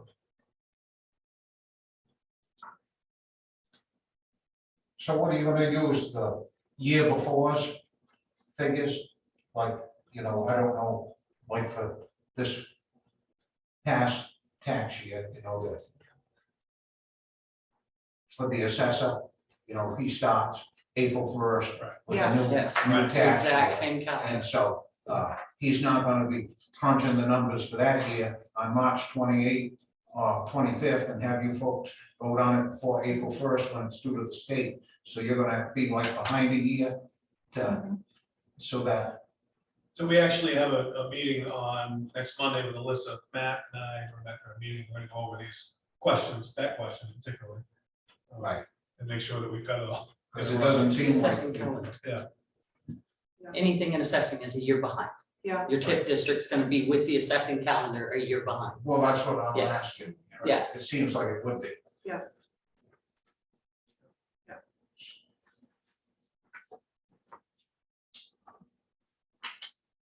All right, well, we continue to fine tune this policy. It's a work in progress, and if the board feels that you know, there should be a public hearing prior to, you know, setting the capture rate, if then we can add that to the policy. Go ahead. We'll have the setting of the capture rate as an agenda item, correct? I mean, it'll Yes. be at a public meeting on an agenda item. Okay. I don't know that we need to do any additional. Just putting it out there, wanting feedback. Yeah. Okay. All right. Yeah, I think it should be No. part of the policy where it basically shows a commitment that it will be publicly discussed. Yes, Mark. 59 people voted. Yeah. On this TIF. Pretty low turnout. And, you know, I think it was 30 some for and 20 some against, you know, and it's complicated, you know, look at the amount of time that's been discussed with you folks who have read and paid attention. What do you think the common citizen, what chances of them, do they have a figure in this out? You know, that's why I'm just thinking it would be good if some of these aspects were clear in the policy so that they could see how they're going to take place and know whether they have any chance of being involved in it or not. It's a valid point, and we will discuss this next amended version of the policy, and take it up at that time. Thank you for your time. All right, Alyssa, any final comments before you go, or are we all set? Nope, nothing for me. Thank you all for All your right, time. thank you very much. I just have- All right, wait, one more question from Shelley. So we're discussing the policy, right, as it is. It looks like the waiver is typically at the end, along with a paragraph about transfer of ownership. Is that something that we should also be listing in our policy guideline? So the waiver and the transfer, or excuse me, the transfer of ownership would typically be a section in the credit enhancement agreement itself. It includes a lot of detailed provisions regarding the ability to transfer or the ability to use the document for financing or assign it. I don't think it's necessary that it's in the policy because we would address it in detail in the credit enhancement agreement. But we can certainly look at that if that's something that you'd like to set forth in the policy. And the other thing is that a lot of them notate the fee for the application fee, and there's actually a signed agreement form. Is that something that we should have them sign to be committed so they are planning on paying any additional cost? So that's part of what I would recommend to be an application form and some of the larger discussion about the process that these would be ultimately attachments or addenda to the policy itself. You can specify that in the policy, but you can also simply refer to application forms and fees or agreements that are required of the town for the developer to proceed. And then those are separate documents that would be provided typically pursuant to the policy. I just have seen them as exhibits attached. So you're referencing those forms, so that's why I was asking. Yes, that's what I meant by addenda, just a separate form that's referred to in the policy. Okay. Is that it? All right, Alyssa, thank you again. Great, thank you. Have a good night. Take care. Bye-bye, you too. All right, we have Levi Robinson, for our audit presentation. Thank you for your patience, Levi, as through our tip questions. Turning it over to you. All right, well, I'll be quick. For those who don't know me, I'm Levi Robinson from RHR Smithing Company. I've done the Rangeley audit at least the past 3 years or so.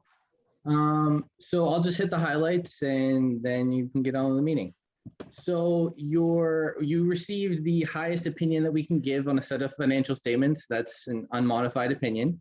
So when we look at the main part of your financial statements, your general fund balance went up from 2.48 million to 2.7. So you've got roughly about 4 months of your $8 million operating budget. So you're right in that range of, where we recommend essentially. You've got your capital projects increasing from 3.98 to 4.1. So all good things there. We closed out the Lakeside Park project, which had a residual deficit fund balance in it. Now, at the end of this year or fiscal year 21, it's zeroed out. That's also partially related to your airport improvement project. So you'll see that has a large deficit in it. Now, there's going to be some reimbursement coming for that. The remainder, though, is going to basically have the same process as your Lakeside Park project when that gets finished, essentially, and gets that final reimbursement. The remainder is going to close to the general fund. But you've certainly got enough to even absorb the entire thing, even if it never came back a cent. So nothing to be concerned about there.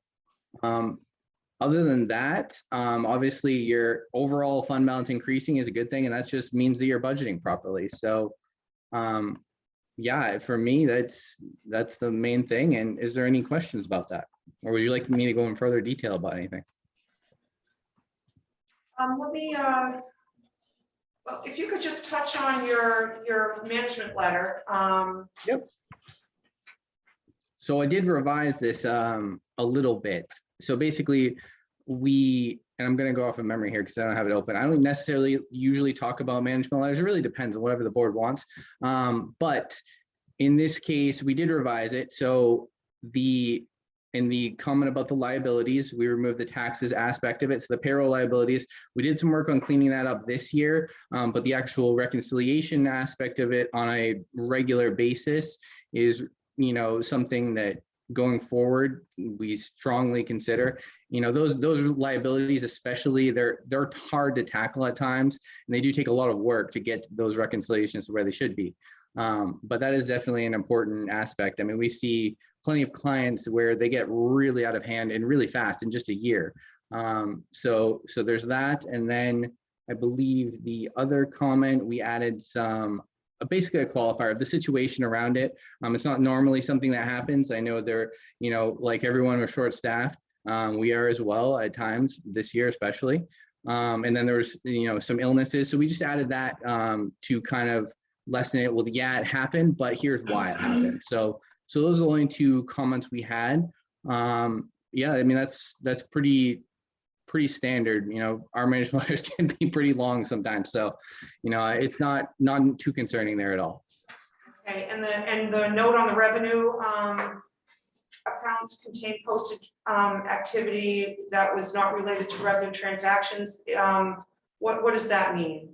So what that means is if you have frequently what I see, and I'm not sure if this is the case off the top of my head, but I can tell you it's one of these scenarios.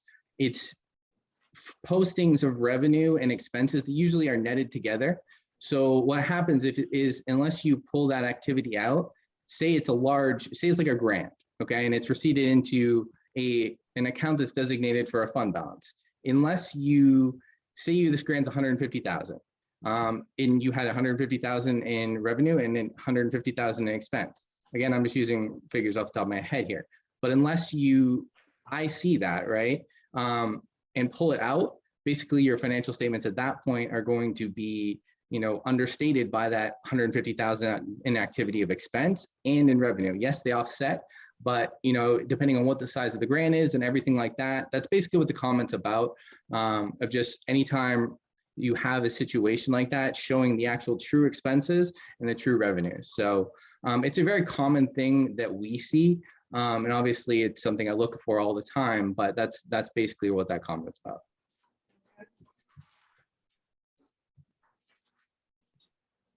All right, questions from the board for Levi?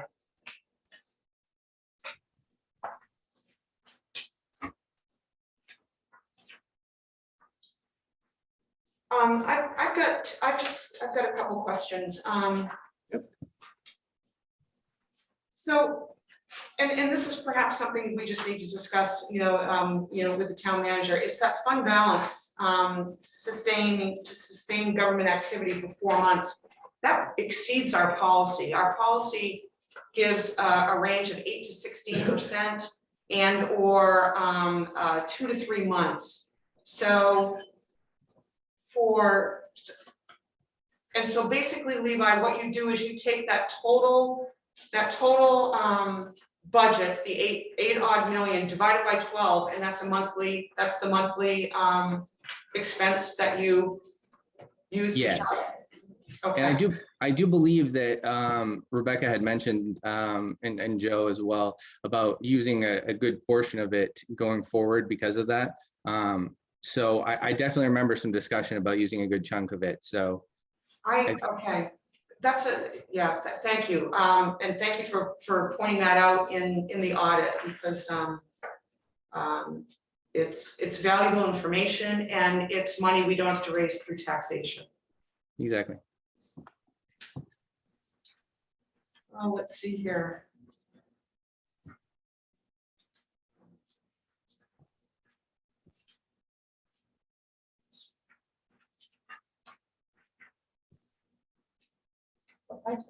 Go ahead, Shelley. So I just have a question in regards to, like looking at, because we're in the budget process now.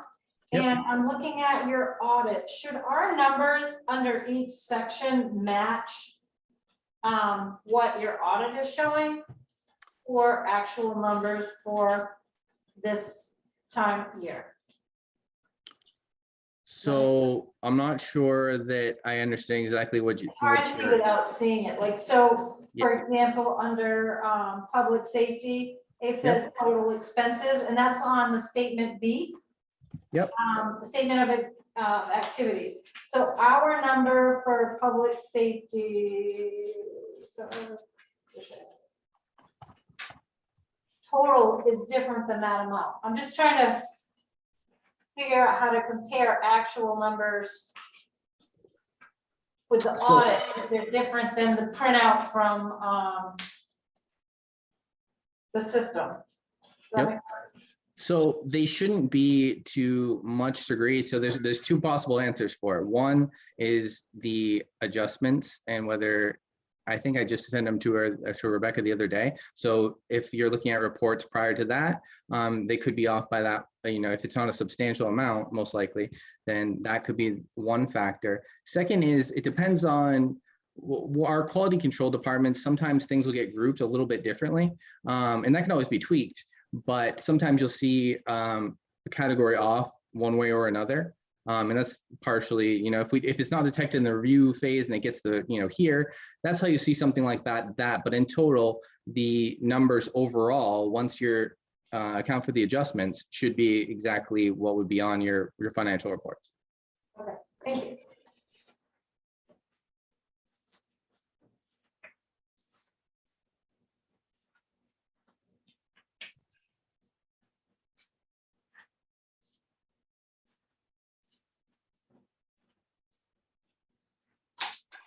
Any other questions for Levi? Steve, you all set? Okay. Great. I guess that's it, Levi. All right. And feel free to, if you have any other questions, just reach out. You know where to find me. Thank you. Thank you. Have a good night. You too. Alrighty. So I may have some clarifying questions, and certainly that didn't require Levi, afterwards, certainly not now. Okay, I'm sorry. 4, review and approve meeting minutes, the first one's for February 22nd, 2022.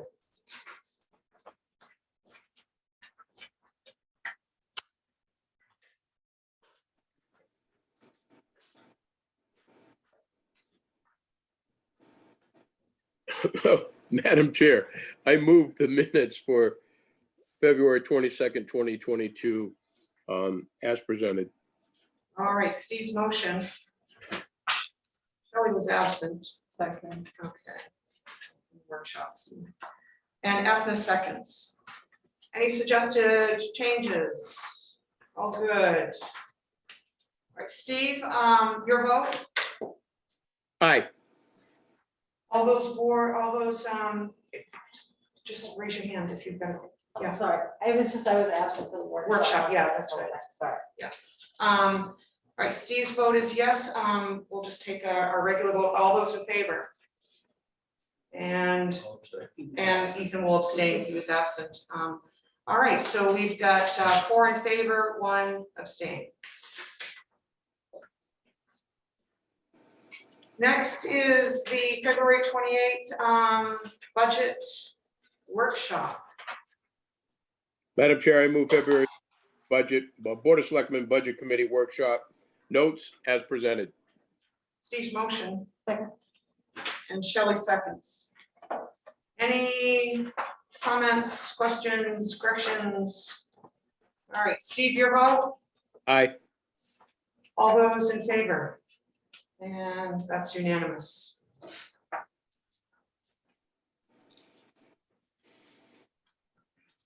Any public to speak on a non-agenda item? Nothing from boards and committees. Moving into section 7, that's consent items. We've got a cleaning contract with Doug Cleaning, and Joe is asking for authorization to the town manager to sign. Joe, you just want to touch on this? This is a big increase from our last cleaning budget.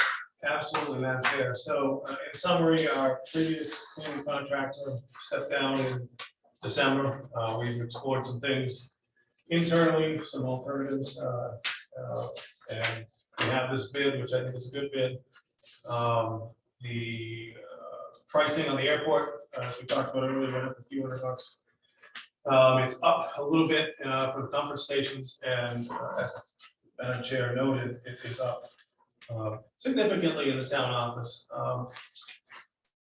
The main reason for that is more frequency of cleaning. So all in all, I think it's a pretty good bid. I do recommend it. And I want to thank staff who are helping keep things afloat for the last couple of months, but we recognize we definitely need that regular cleaning presence in our facilities. Any questions for Joe? Just Shelley. So I have a question for, this is something that was done for the bank, is that this is 5 days a week for cleaning services? This proposal, I believe, is 2 or 3. It's 3. Is it 3 days a week? It's 3, yeah. Okay. Yeah.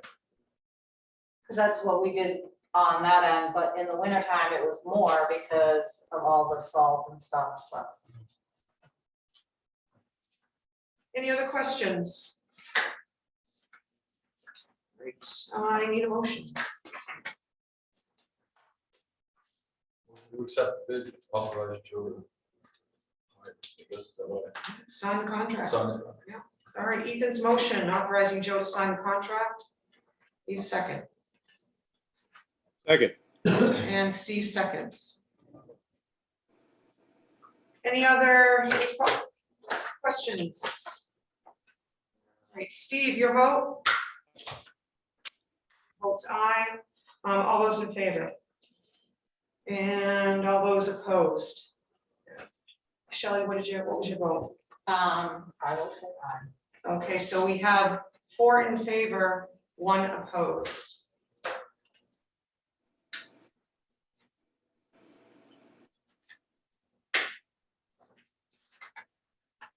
All right, next up, we have got to accept the fiscal year 2021 financial audit.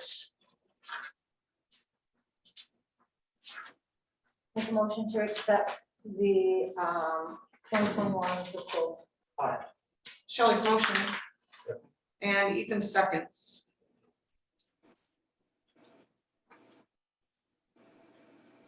Any questions or comments?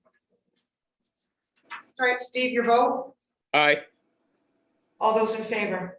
And that's unanimous. We have a police reserve expenditure of up to $45,000 for a cruiser. We've got the chief here to give us the details, and what Joe is asking is for the town manager, to authorize the town manager to submit a bid.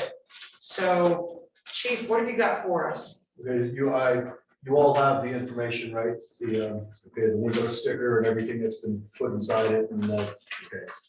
So knowing that, this year we're due for a cruiser. This came to me back on February 16th. This copy of an email from the deputy town manager in the town of Van Buren. Van Buren's police department went belly up at the end of 2020. They have in their possession a 2020 Ford Police Interceptor hybrid with 7,310 miles. It's fully equipped. They're taking bids, deadline's Monday. The minimum bid is $40,000. If you total things up, the cost of the original cost of the cruiser and the equipment, we're talking $60,630.20. It's mentioned that the stalker radar is included in that too. That's low. The stalker's got different models, but a low end's $3,500, a high end could be $5,000. So $3,500 for stalker radar. That takes us up to a fully equipped cruiser for $64,130. In my reserve, I mean, that's what we have is $45,000. I personally think it's a great idea, being that we're due for a cruiser, and even to get one this year is going to be tough. When I went in for the 2020 cruiser, that took almost a year to get. 28 weeks. What's that? 28 weeks from order. Yeah, 28 weeks, and then to have it, because 28 weeks, and if and when cruisers do get to departments, the few companies that do all the installation, that's also months out before you can get your cruiser in and get it equipped. And provided that the equipment that you're trying to get into the cruiser is available, then that everything is backlogged right now. It's tough to get parts. I know when the front end of my cruiser had some damage, that seemed like it was 5 months just to get something to get my headlight assembly fixed and get that up and running properly. So that's my spiel with it. My intent, if we were, I personally, I would bid more than that. I don't have that money. I think it's going to be a competitive bidding process. If we were to get it, that would become my car, pass my car down to the sergeant. And I would use that and mainly, I think I could baby it better to be a little bit older and be well cared for and everything else. So anyway. All right, so in your 10-year capital plan, so it looks like there are three current Ford Explorers in the fleet. Yeah, so the oldest, I don't have that in front of me, but the oldest one on there, that's going bye-bye. As soon as we That's do the 2015. the 2015. So, I mean, really only 7 years old and there are issues with it? There's been issues with it for the last couple of years, yeah. Where we dumped money into it to get it up and running. Again, I used that while the newer cruiser was offline for quite a while, waiting for the parts for it. But yes, that's not that's. So the 2015 would be bumped out and this 2020, or I don't even know. It's in here. 2020 brought in. And I see that we've spaced the cruisers out too from every 4 years to every 5 years now. Yeah.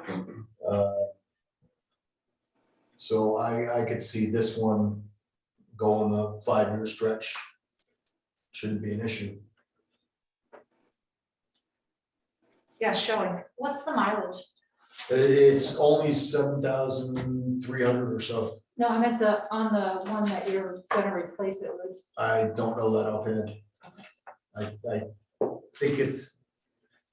think that one's in 100,000 ballpark, the one that we're getting rid of. Mhm. Yes.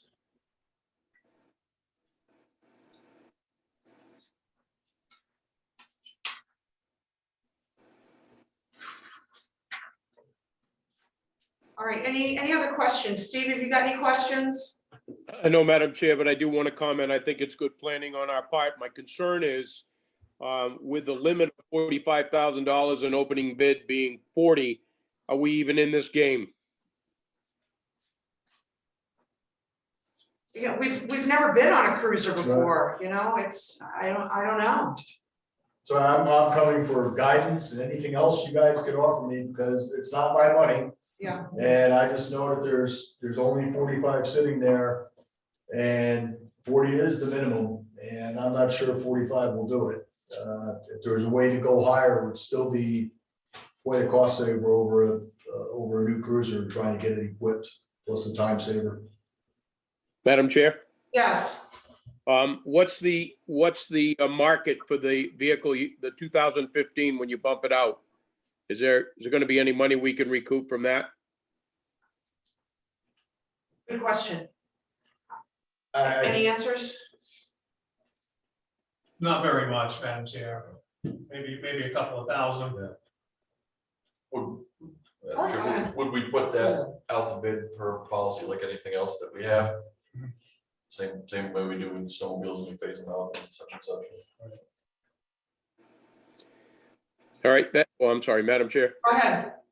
That being said, then if we could, I don't know how to do this, whether it's even correct, right, policy, illegal. I'm sure somebody will jump on this pretty quickly, but if we could authorize at least 47,000, thinking we could get 2,000 out of that, we wouldn't be breaking anybody's budget.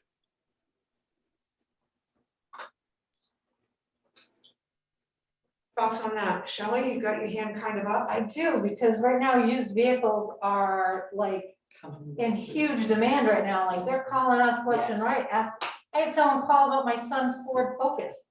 That's a 2015, and they're offering like ridiculous amounts of money for that. I don't know what and how it looks after they tear all that stuff out.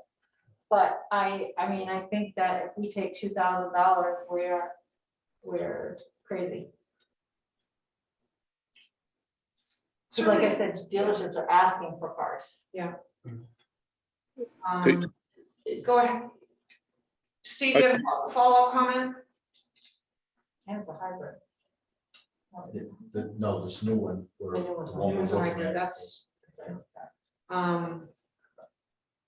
Yes. Well, I agree with Shelley, being that it's a 15, and even if it's got 100,000 miles, I think we should be able to get more for it, but where it fits into what Steve's suggesting, I'm not sure what to do about it, because it's absolutely worth more than $2,000. Find you any high school kid around that would probably give you 5. But yeah, but what do we do with what Steve said? Because I think the cruise is a good deal. I think it's a smart purchase. And then the other thing is it's also a hybrid, so it actually looks good on our part for trying to advance our technology rest of the country is. But, yeah, it's gonna be a stab, most likely, trying to get it at 45. I don't know what exactly to do, but I think Steve's idea has merit. What's anybody else think? Yeah, I was just gonna kind of chime in the same direction as Shelley, that unless there is something mechanically disastrous with this 2015, we're gonna get more than $2,000 for it. Yeah. Because there is a huge demand for used vehicles. I'd like to see somehow to authorize them to go a little higher, if just the 47,000 in the bid process. If we're comfortable with that, because if we don't sell it and then we need to cover the cost, at least we can do that out of another reserve. yeah, general. Right.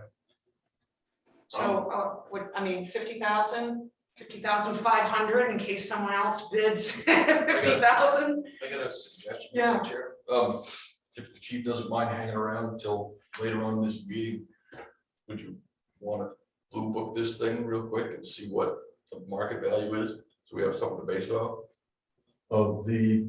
Of a 2015 Explorer, 2015. but you know what I mean, just a quick run on the computer, and then maybe we can have a more educated decision. We want a Kelly Blue Book of a 2015. Well, we can do it now, but I was gonna do it now. Do it, Kelly Blue Book it. All right, Shelley. But it's an interceptor. It's not just like for the Kelly Blue Book. Sure, but we can kind of ballpark it. Interceptor's got better stuff. I'm told the 40,000 is a wicked good deal.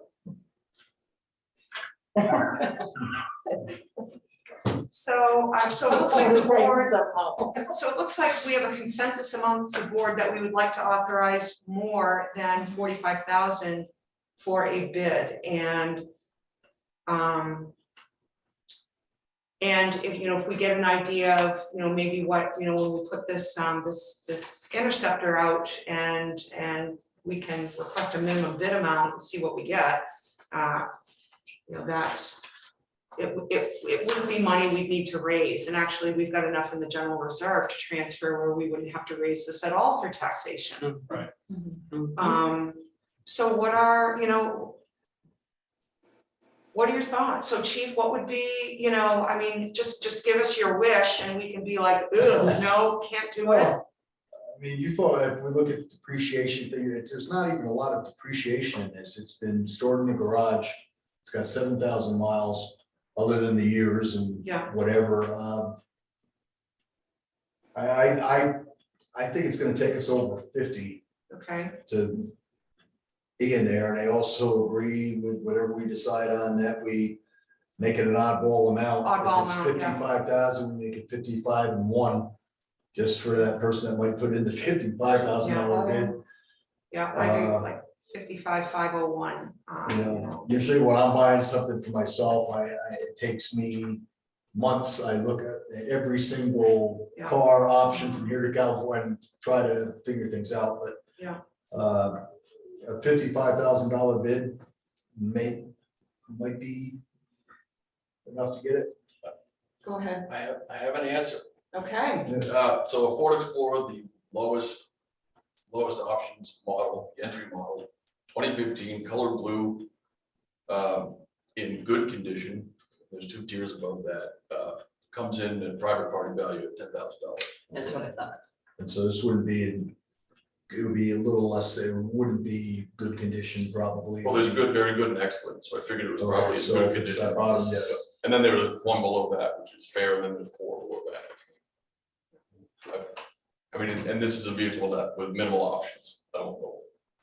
I would expect we consider that with extra options. So I think $10,000 is a benchmark. And we're not losing a lot out of the cruiser either. The radio's not functioning. And most of everything that's on that was donated to us by Auburn PD. okay, Between swapping things out, most of the things came off of that. At one time we put on what Jared is driving now.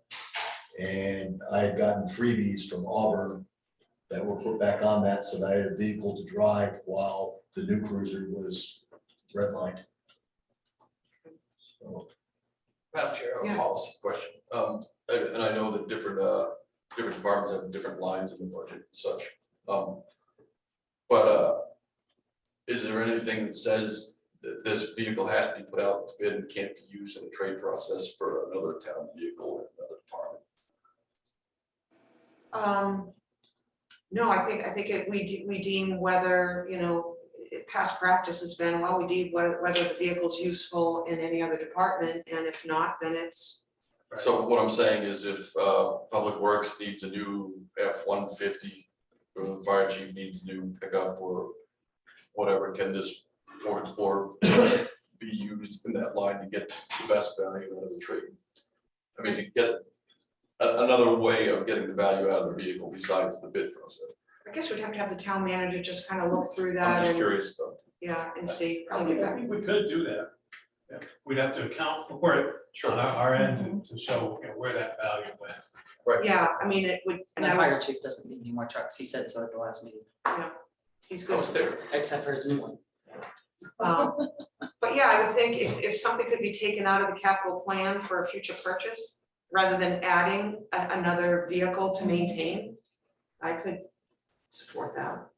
Madam Chair, I think was the question, can we take the blue cruiser and trade it at the dealership for another car? Okay, even I though missed other that. car might be in a different department, Okay, correct? That was the question. all right, But to the chair's point, we also will do an evaluation internally. We've already talked about it a little bit about where that might be used. I don't know if we really have a need for it right now with the extra public works truck out there Right. that we use here administratively, so. But nothing's off the table, really. I think that's doable as long as we track internally where that value went Yeah. from that department. Okay. all right. Just as a Stephanie. clarifying question, I'm sorry. So this 2015 Cruiser is the one that sits out back, correct? That hasn't been moved more than, Right. okay, more than a handful of times in, I don't know how many years. Well, no, since 6 months anyway, because I revived it for a stint. I was driving that. But prior to that, it had been down to. Okay.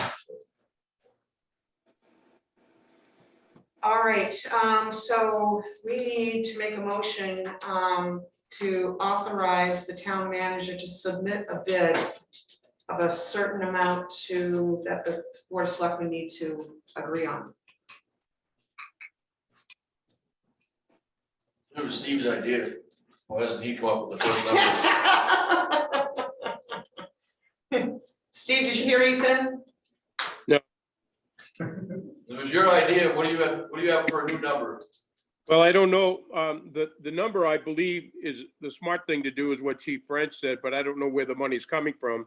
And I apologize, I didn't hear if that's even possible for us to authorize them to go above what's in his reserve. Is it possible?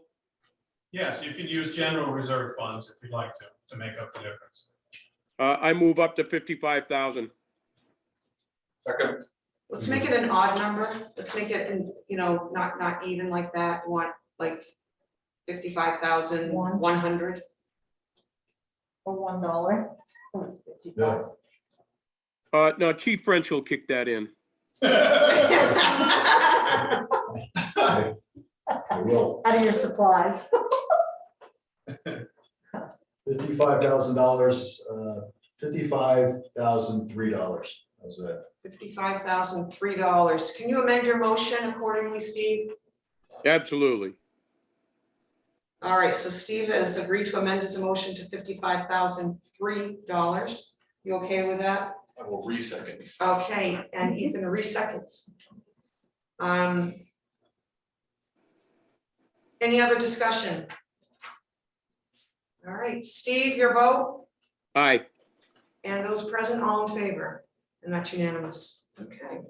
Can I ask who seconded it? Ethan. Ethan,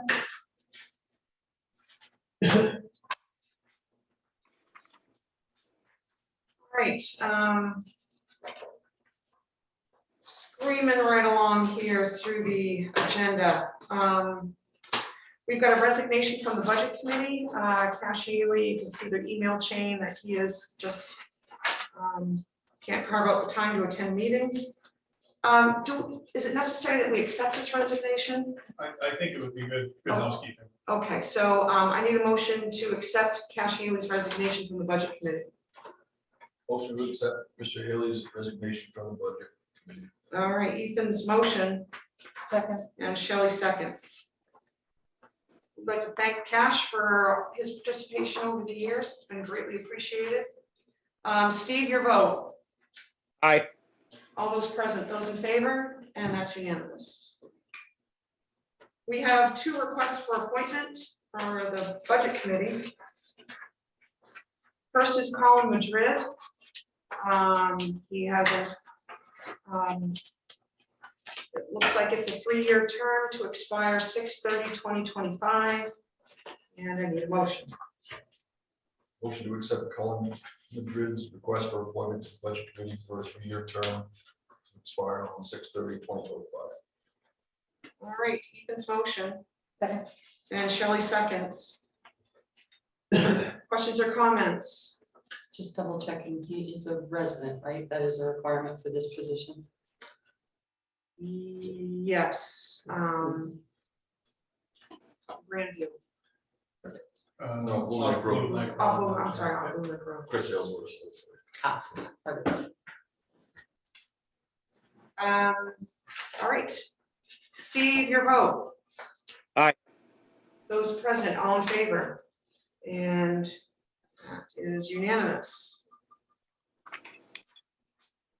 So he he does disclose at the bottom, a possible conflict of interest, since his wife Marty is the town clerk. And he realizes he would need to recuse himself from voting anything in her department. Next, we've got a request for appointment from Mark Beauregard for the budget committee. It's a request for a 6-month term to expire June 30 of this year. And I need a motion. Motion to approve Mr. Beauregard's request for appointment for a 6-month term. The date ending 6/30/2022. Ethan's motion, Second. and Shelley seconds. Thank you, Mark, for throwing your hat in. He looks thrilled. Yeah. I just wanted to make sure there was a budget committee recommendation on warrant. Yeah, it's important. It is important. It We is. appreciate it. Yeah. It is. All right, any questions for Mark? All right, Steve, your vote. Aye. Those present, all in favor, and that's unanimous.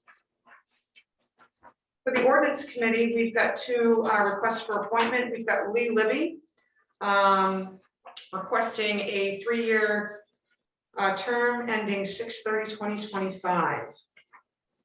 Need a motion. Motion to approve Mr. Libby's request for appointment for a 3-year term on the ordinance committee to expire on the 30th of June 2025. All right, Ethan's motion Second. and Shelley seconds. Comments or questions? Thank you, Mr. Libby. Steve, your vote, Aye. and those present, all in favor, and that's unanimous. Next is a request for appointment for the ordinance committee from Valerie Zapolsky. I get term ending June 30th of 2025. Motion to approve Mrs. Sapolsky's request for appointment for a 3-year term to expire June 30th, 2025. Ethan's motion, Second. Shelley seconds. Questions or comments? Yes. Edna. Just I noticed that in her first paragraph that her primary reason for being involved was chapter 38 Yeah. and the revision of such. That's already been through ordinance committee, and ordinance committee is only responsible for handling ordinances that are directed to them by this board or the planning board. Right. We don't pull our own, we don't decide what we're working on. Right. It is we are a directed board. Yeah. So, while I appreciate anyone who applies for these positions, and I'm more than happy to support her appointment to it, I just want to make sure she's aware this is not currently on the ordinance committee's table. Right, that's an important point, and I mean, I'm happy to reach out to Val, and just let her know, or what are your thoughts, Joe? I believe at the time of application that was disclosed. Okay. to the applicant. Okay, all right, perfect. Not because that. Okay, if there are no other questions or comments, we'll go for a vote. Steve, your vote? All right, And those present, all in favor, and that's unanimous. There is no correspondence. The TIF policy, first reading will be delayed because we have a revision coming forth. So we will not yet have an updated first reading. And let's see here, chapter 38 for old business. So let's discuss how we want to move forward for chapter 38. We are already aware that it is beyond the possible time for it to be on the June warrant. And we're under our priority right now is budget. And TIF also has a timeline, and we really need to get that TIF policy focused on and approved as well before money reaches that account. Madam Chair. Yes, go ahead, Steve. As you just mentioned, our plate's fairly full, if not overflowing. I'd like to table this until after we get through budget. Anyone disagree with Steve's suggestion? No, I think it's wise. I do see Bailey with her hand up. Thank you, Madam Chair. I just want to ask if the board would consider sending this to the planning board to review their original suggestions from our workshops. We had this discussion at the last meeting, Bailey, and I don't think the board felt comfortable until all the revisions were reviewed and looked at. I know Steve was in favor of sending it to the planning board, but where we as a body had not yet approved it, that was the sticking point. I don't know if there are any changes in opinion since the last meeting. Shelley? I think it was because we wanted a full board. I think that was what that message was. Yeah. Yeah, so Steve's in favor of sending it on. So I mean, it's up to the board. I mean, we have not yet approved it. It's there's still a draft has been presented which has the discussed on changes, but it's not yet an approved document. So whatever the board wishes. Steve, go ahead. Thank you, Madam Chair. Given the fact that we have so much on our plate, I don't think it's a bad idea if the planning board recognizes that there has been no formal motion by our board, but I feel they should be more than welcome to do some work on what has already progressed to this point. That's my reasoning for sending it to them. Yeah, and I think, and Bailey, haven't you done or you were working on a summary sheet, just pointing out the highlights of the changes? So the planning board could see that? In lieu of doing a summary sheet, I had done a draft copy showing your changes as a board notated as changes to the original draft that they had sent to you. Okay, all right, thank you. Thoughts from the board? I guess I don't see any harm in sending it to them for this reason, unless someone has a better reason that I haven't heard yet, because I wasn't here for the last meeting. But it'll keep the work on the document alive, or at least keep minds fresh on it. If somebody's minds will be fresh on it besides Bailey's, knowing that ours will be directed be pointed in other directions. Yeah, yeah. I'm seeing nods. You guys okay with that? Okay, all right. Bailey, your wish has been granted. So just with the caveat that it's not yet an approved document. Thank you. You're very welcome. And once the budget process is through, we will revisit chapter 38 and as Steve suggested. All right, we have got the PFAS rubber chemicals follow-up. And Joe, I think I'll turn comments over to you. Thank you, Madam Chair. I just wanted to share an email that Keith had provided us. He did some follow-up on PFAS. He's been paying attention to this for a while. He and I have talked about it. This email echoes what he had said in one of the last meetings when he was with us. Basically, the department, which is DP, is looking at this. And they possibly will be working on some field work this summer coming up. Unless we're absolutely determined to begin testing right away, they said wait until there's something, some type of methodology in place before we do it. So make sure that we've got a framework for testing in place before we begin testing. Otherwise, wait for DEP, which is my recommendation. Let's wait, give them a few more months to get their feet underneath them. So I just wanted to share that with you, let you know that we are continuing to look at that. I am concerned about ethos that, but I want to make sure that we're following what the DEP is advising. Well, we appreciate the follow-up. I mean, it's an important matter. I thank Mark for bringing it to the board's attention and yours as well. So we'll stay tuned for more. Under new business, we've got ARPA funds noted here and premium pay, and I will, you can see from Joe's summary. Well, Joe, why don't you just discuss it?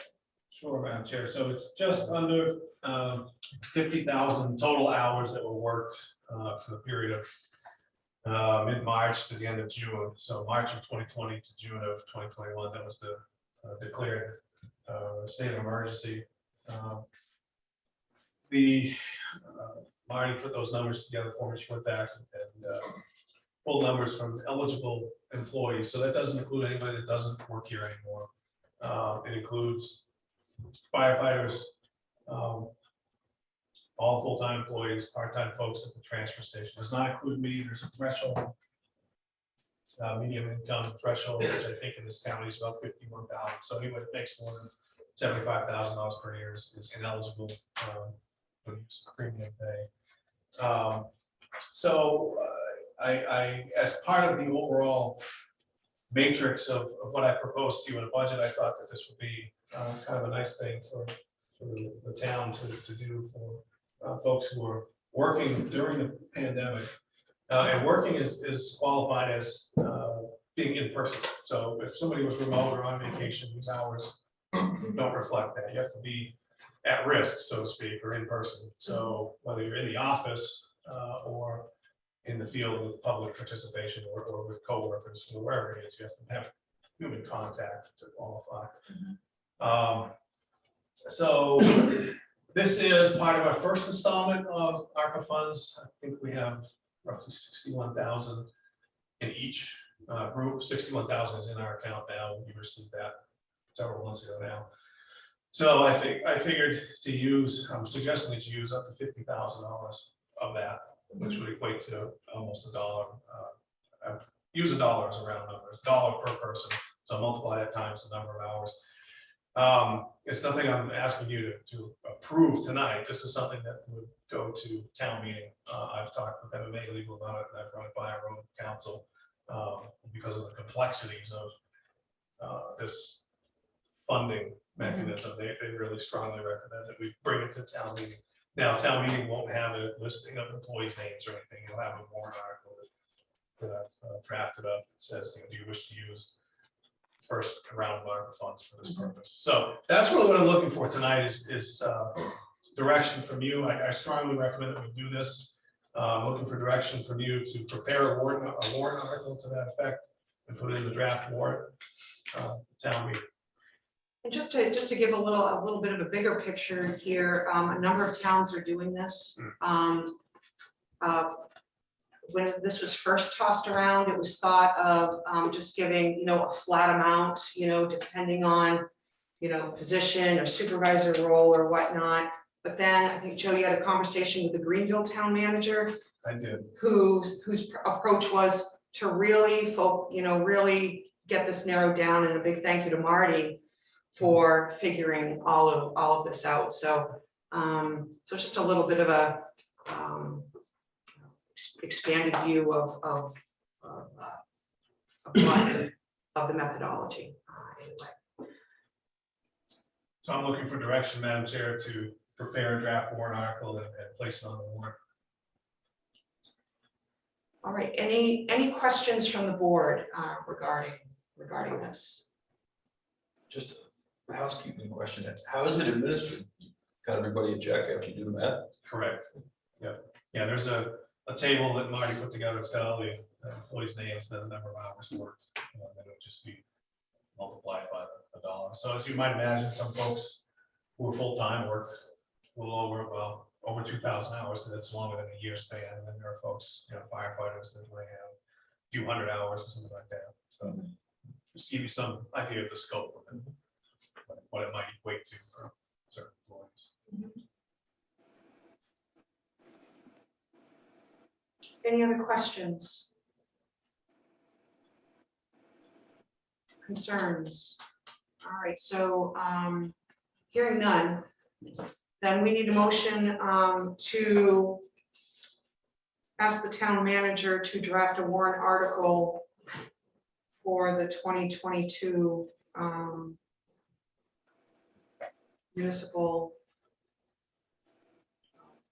town warrant. I'll make that motion. All right, so it's Ethan's motion. Oops. Ethan's motion, I need a second.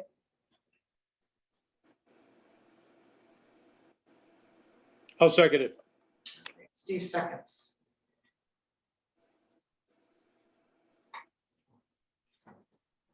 All right, any further discussion, questions? Go ahead, Shelley. So are these the funds that we received from the county?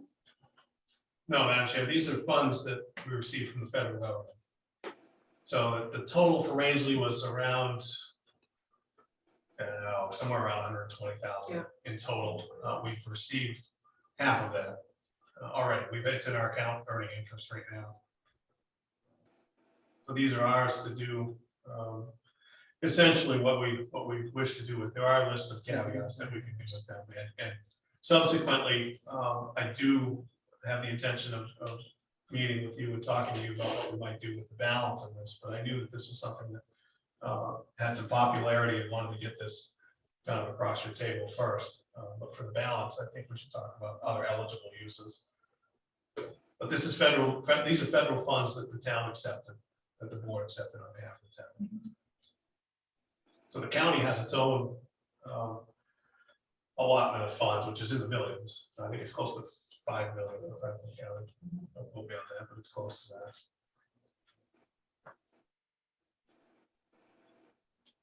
Yeah, go ahead. So what's the high and the low for the employees? Like what's the lowest in the calculations and what's the highest?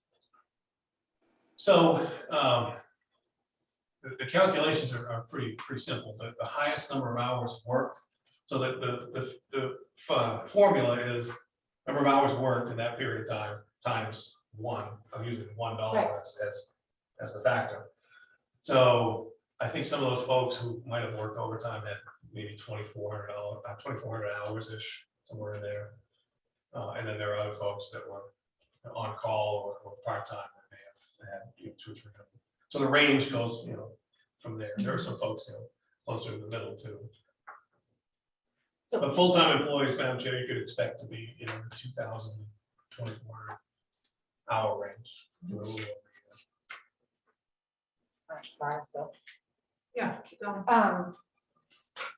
The reason why I ask is so if you do, and they've done overtime, does that mean you're paying them $1.50? Or you're just paying them for every single dollar that they have worked throughout? My proposal, Madam Chair, is to pay $1 for each hour worked. So in the case of, excuse me, Marty and I talked about this, so in the case of folks who by contract may be entitled to 3 hours pay for coming in, it's by hour actually worked.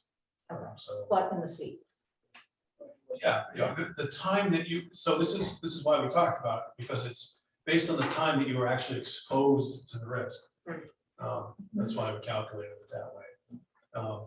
And to the chair's point about, having it be a flat fee, that was how I started this out in my mind. I was like, oh, that'd be an easy way to calculate it, but that doesn't compensate for folks that, may have taken some vacation weeks or maybe worked remote some of that time. Again, the qualifiers have to be in person, because that's where the risk is really, right?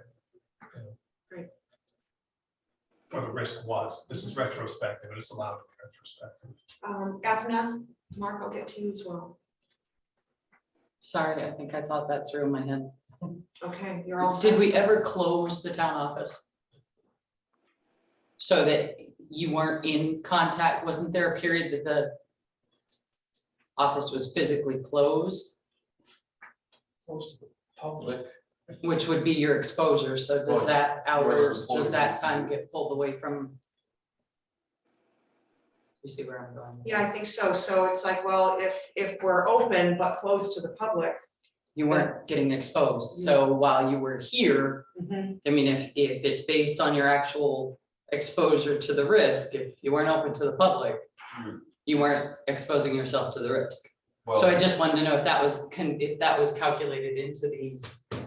Do you have a qualifying question? I'll go to Joe for an answer. yeah, well, I mean, I guess technically you would be exposed to your coworkers who were just as much a liability as the walking public, right? Or is that how you consider it? Madam Joe, Chair, go ahead. that's correct. So the definition of in person would be not only the public, but coworkers too. So anytime somebody's working with another person, whether it's a coworker or the public or anyone else, that would be deemed in person or risky work. The other point I wanted to clarify was that there was 1 week around New Year's since I've been here when we did, as I recall, close the building to the public. That would have been remote work, and Marty, I believe, omitted that from the calculation. So any remote work or vacations or anything like that would have calculated or tabulated in the totals. Okay. Steve, do you have your hand up? No, ma'am, I'm sorry. Okay, that's fine. Mark, you had your hand up. All set. All right, so we have got we've got a motion and a second. Are there any further questions? All right, Steve, your vote. Aye. Okay, those present, all in favor? And all those opposed? All right, so we've got 3 in favor, 2 opposed.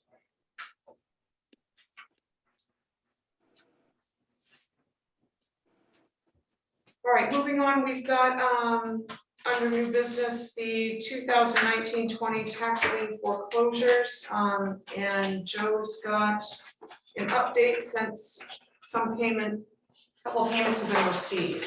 So Joe, Yes, Madam Chair. So on the first 2 properties, 1950, 1970, the first year of delinquency has been paid by both of them within a few dollars. I just wanted to share that with you as a kind of a point of information. They are still in foreclosure. And they have made an effort to pay the first year of delinquency. My recommendation is consistent with what's in the memo from the finance director, which is to send the 90-day notice to all 3 properties. But I did want to make you aware, those 2 properties have made some attempt to pay for the first year of delinquency, but they're still at that on. Shelley? Correct me if I'm wrong, when you start the foreclosure process, as soon as something's paid and you accept that money, you have to start all over again. So it's, you can't still send a 90-day to tell them that you're gonna take the property. I mean, that's just what I've seen. Just, That's my understanding of the process as well. So it's, Okay. You want me to get you some more information Yeah, on that for next meeting? yeah, it would make sense. because I know, like, we've had to reject payments, like, we didn't, after a certain period, like, the bank won't accept them. So, so Shelley, what you're saying is that because a payment was received, prior to the foreclosure date, then the clock starts again. That's my understanding of the process. Okay, so we have two board members that seem to recall that. I guess just look into it, Joe, and Yeah, I just want to point out the foreclosed date was January 7th. But I will get you some follow-up information. I don't know if any of those payments were received prior to January 7th. I know some that came in Friday and then I believe over the weekend, some other stuff came in. I'm happy to get you some more information if that would make you more comfortable. yeah. Shelley, if they receive payments over the weekend and they haven't been processed, are they received? I like, we have, banks have to like cut them off, like, we can't accept anything past that date if we. No, do. I mean, we received the town office received them in the mail, but they haven't been processed into the bank. Are they considered a received payment? I mean, I would double check to make sure, all, I mean, municipalities might be different than I mean, that, but, they're in the town's possession, but if we haven't, They've been running. if we haven't, right. yeah, if we haven't processed them through the bank, then are they considered a received payment? Because you have to open the mail. Right. I would think as soon as as soon as it's received at that front counter, it's a received payment by us. Okay.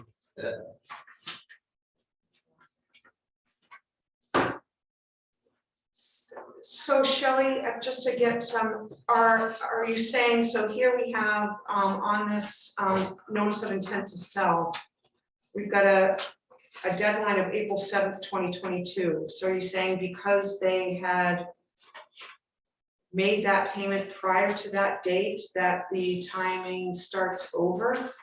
Yeah, because the payments are all different now. Now you're not that far into the past due process. I guess just some clarification, Joe. Thank you.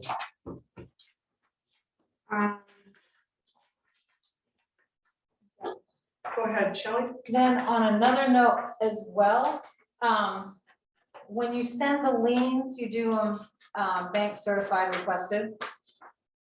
So you have to basically show some acknowledgement that they received the letter. I know when we had the process with Marble Station, that actually came up. So when fought, it wouldn't have ended up truly owning that real estate because someone wasn't notified. Or all parties weren't notified on that, and we, you have to have the track that someone actually signs for receiving it.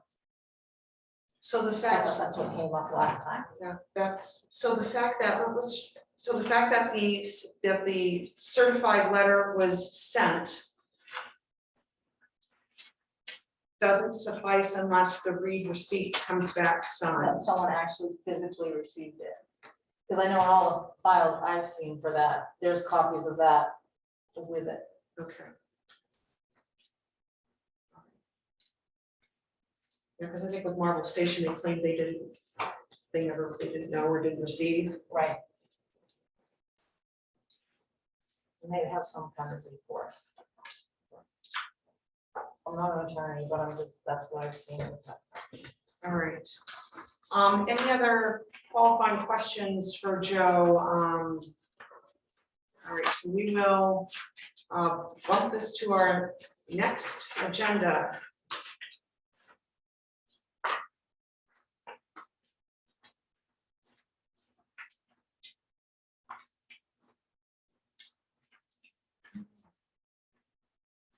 Town manager report. You've got department head updates in section 11.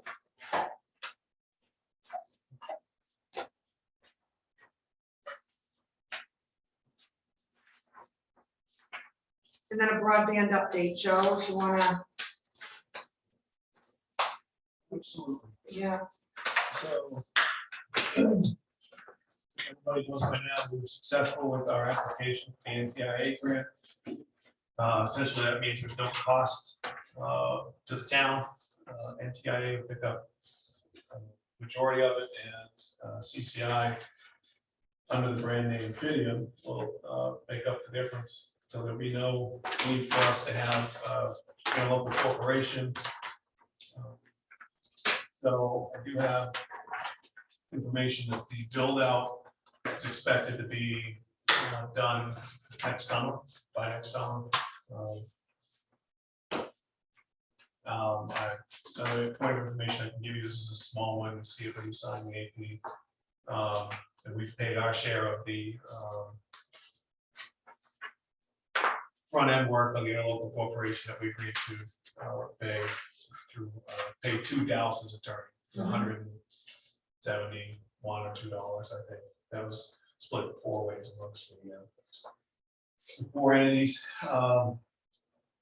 So that's pretty much it in a nutshell. CCI is working under the trade name Fidium.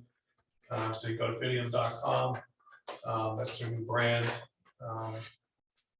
Rollout will be summer of 23. Pricing is similar or the same as it was when they first made the proposal. I don't think they've made any increases. Yeah, for users. So that's it. Linda Jones from Dallas took those bullet points that are in your packet and has put together a really nice press release. So Consolidated has a press release that they put on their webpage, and this whole project encompasses several areas in Maine. Farmington is one region, and Albany and Blue Hill. So Consolidated has that. But Linda, Laura, and I got together last week, and we thought that it made a lot of sense, and our EOC thought this was a good idea to condense it to a local release, and that's been put together. Linda put the finishing touches on it, and we all took a look at it. It looks great, and I believe the Highlanders got it now. So it'll be local press release about it, and then as time moves on, we'll continue to have the lines of communication open so that folks know what's happening. Yes, Ethan. So when you say build out or roll out, it's good, this is gonna commence somewhere in 2023? This will be completed. Complete, so Late summer of 23. Yeah. question number 2, your press release is gonna be on the town Facebook page? It will. Okay, because I want something to be able to hit share every time a new homeowner comes to town and asks, what are we gonna do about the internet? So I'm just gonna paste it everywhere. I mean, this is amazing news. It's Yeah. really, I mean, Good job, kudos to, Joe. yeah, great And job, everybody. Joe. We know you put hours and hours into this, as have, others, but, we're just so thankful.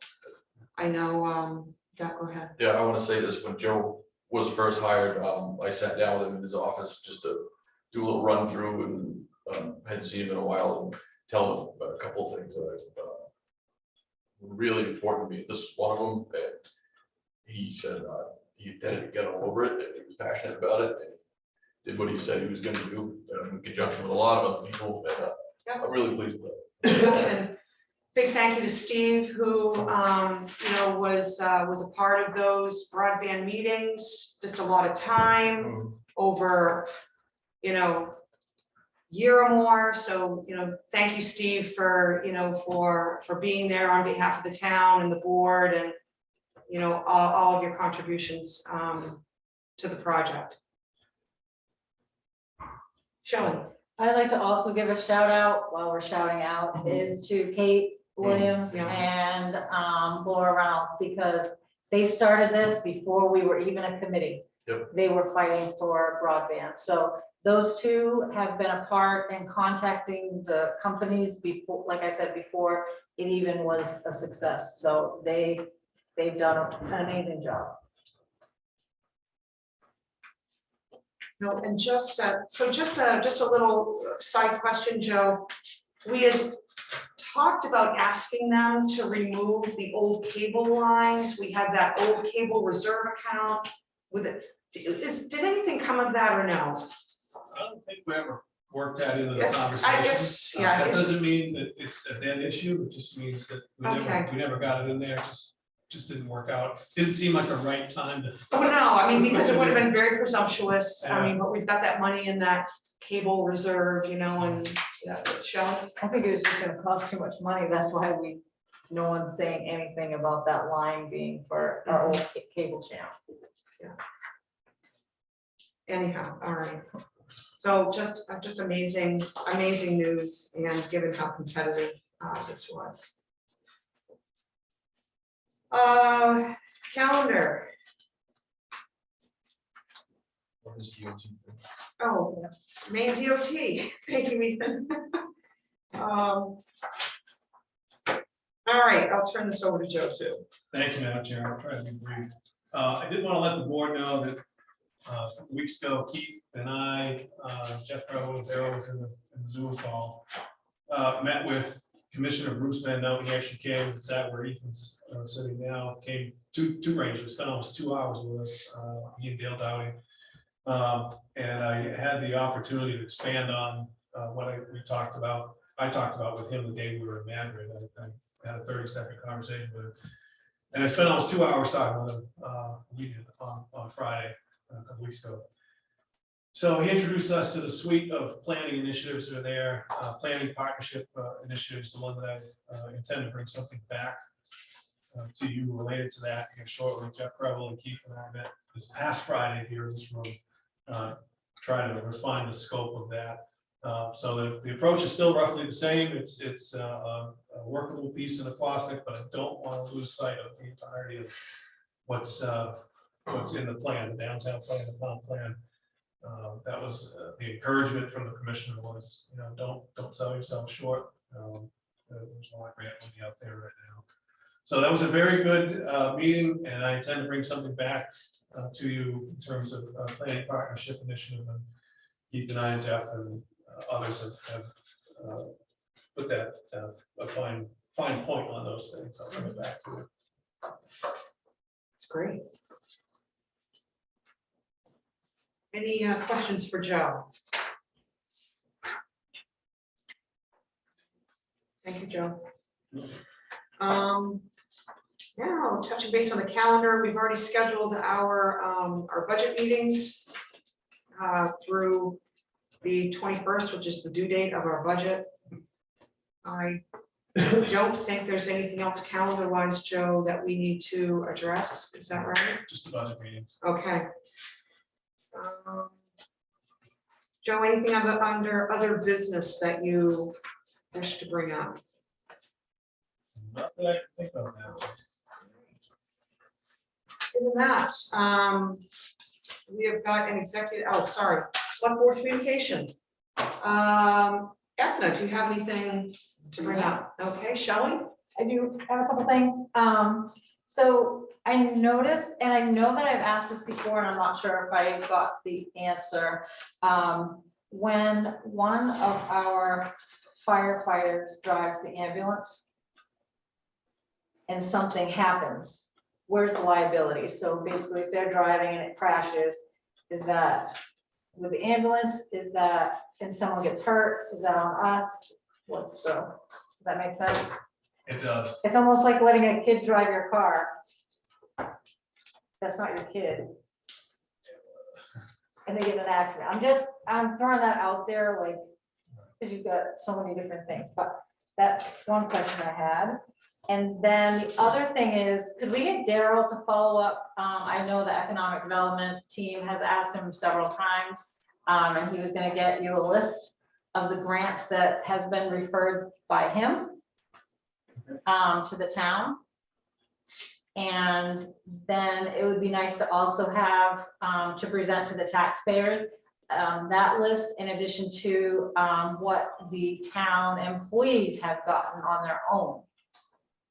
I know the police chief has gotten several this tax year, and so has the fire chief.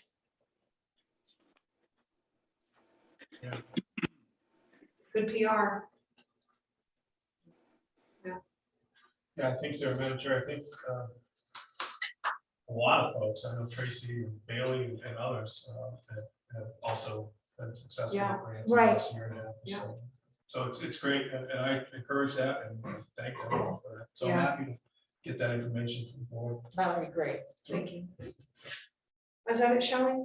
That's it for me. Okay, I don't have anything, Ethan, anything? I don't think so. Okay, Steve, have you got anything under select board communication? All right. We have an executive session on our agenda, so I need a motion to move into executive session.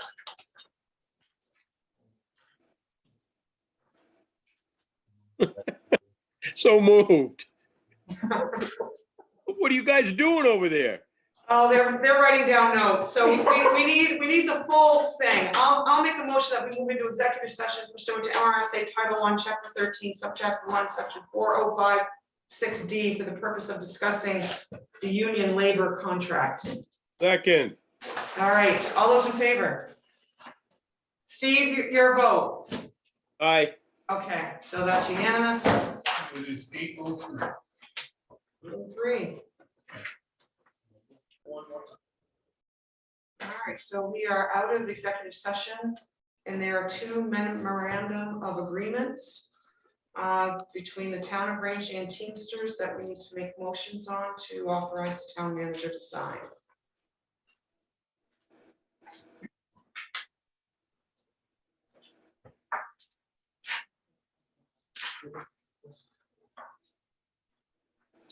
Madam Chair, I make a motion, we authorize the town manager to sign a memorandum of agreement between the town of Rangeley and Teamsters, Article 14, insurance cover benefits. Do you need a timeline? No, I think it's just explained right in there. Ethan's motion Second. and Ethan seconds. All those in favor, Steve, your vote? Aye. Those present, all those in favor, and that's unanimous. Madam Chair, I make a motion for the town manager to sign a memorandum of agreement between the town of Rangeley and the Teamsters in regards to sick leave. Ethan's motion Second. and Ethna's seconds. Call for a vote. Yep, did you have a? Was this something we were supposed to get figures for before we voted on this, or no? No, it doesn't. No. All right, call for a vote. Steve, your vote. Aye. Those present, all those in favor, and that's unanimous. All right, I'll entertain a motion to adjourn. Shelley's motion, Ethna seconds. Steve, your vote. Aye. And those present, all in favor, and that's unanimous. Go eat.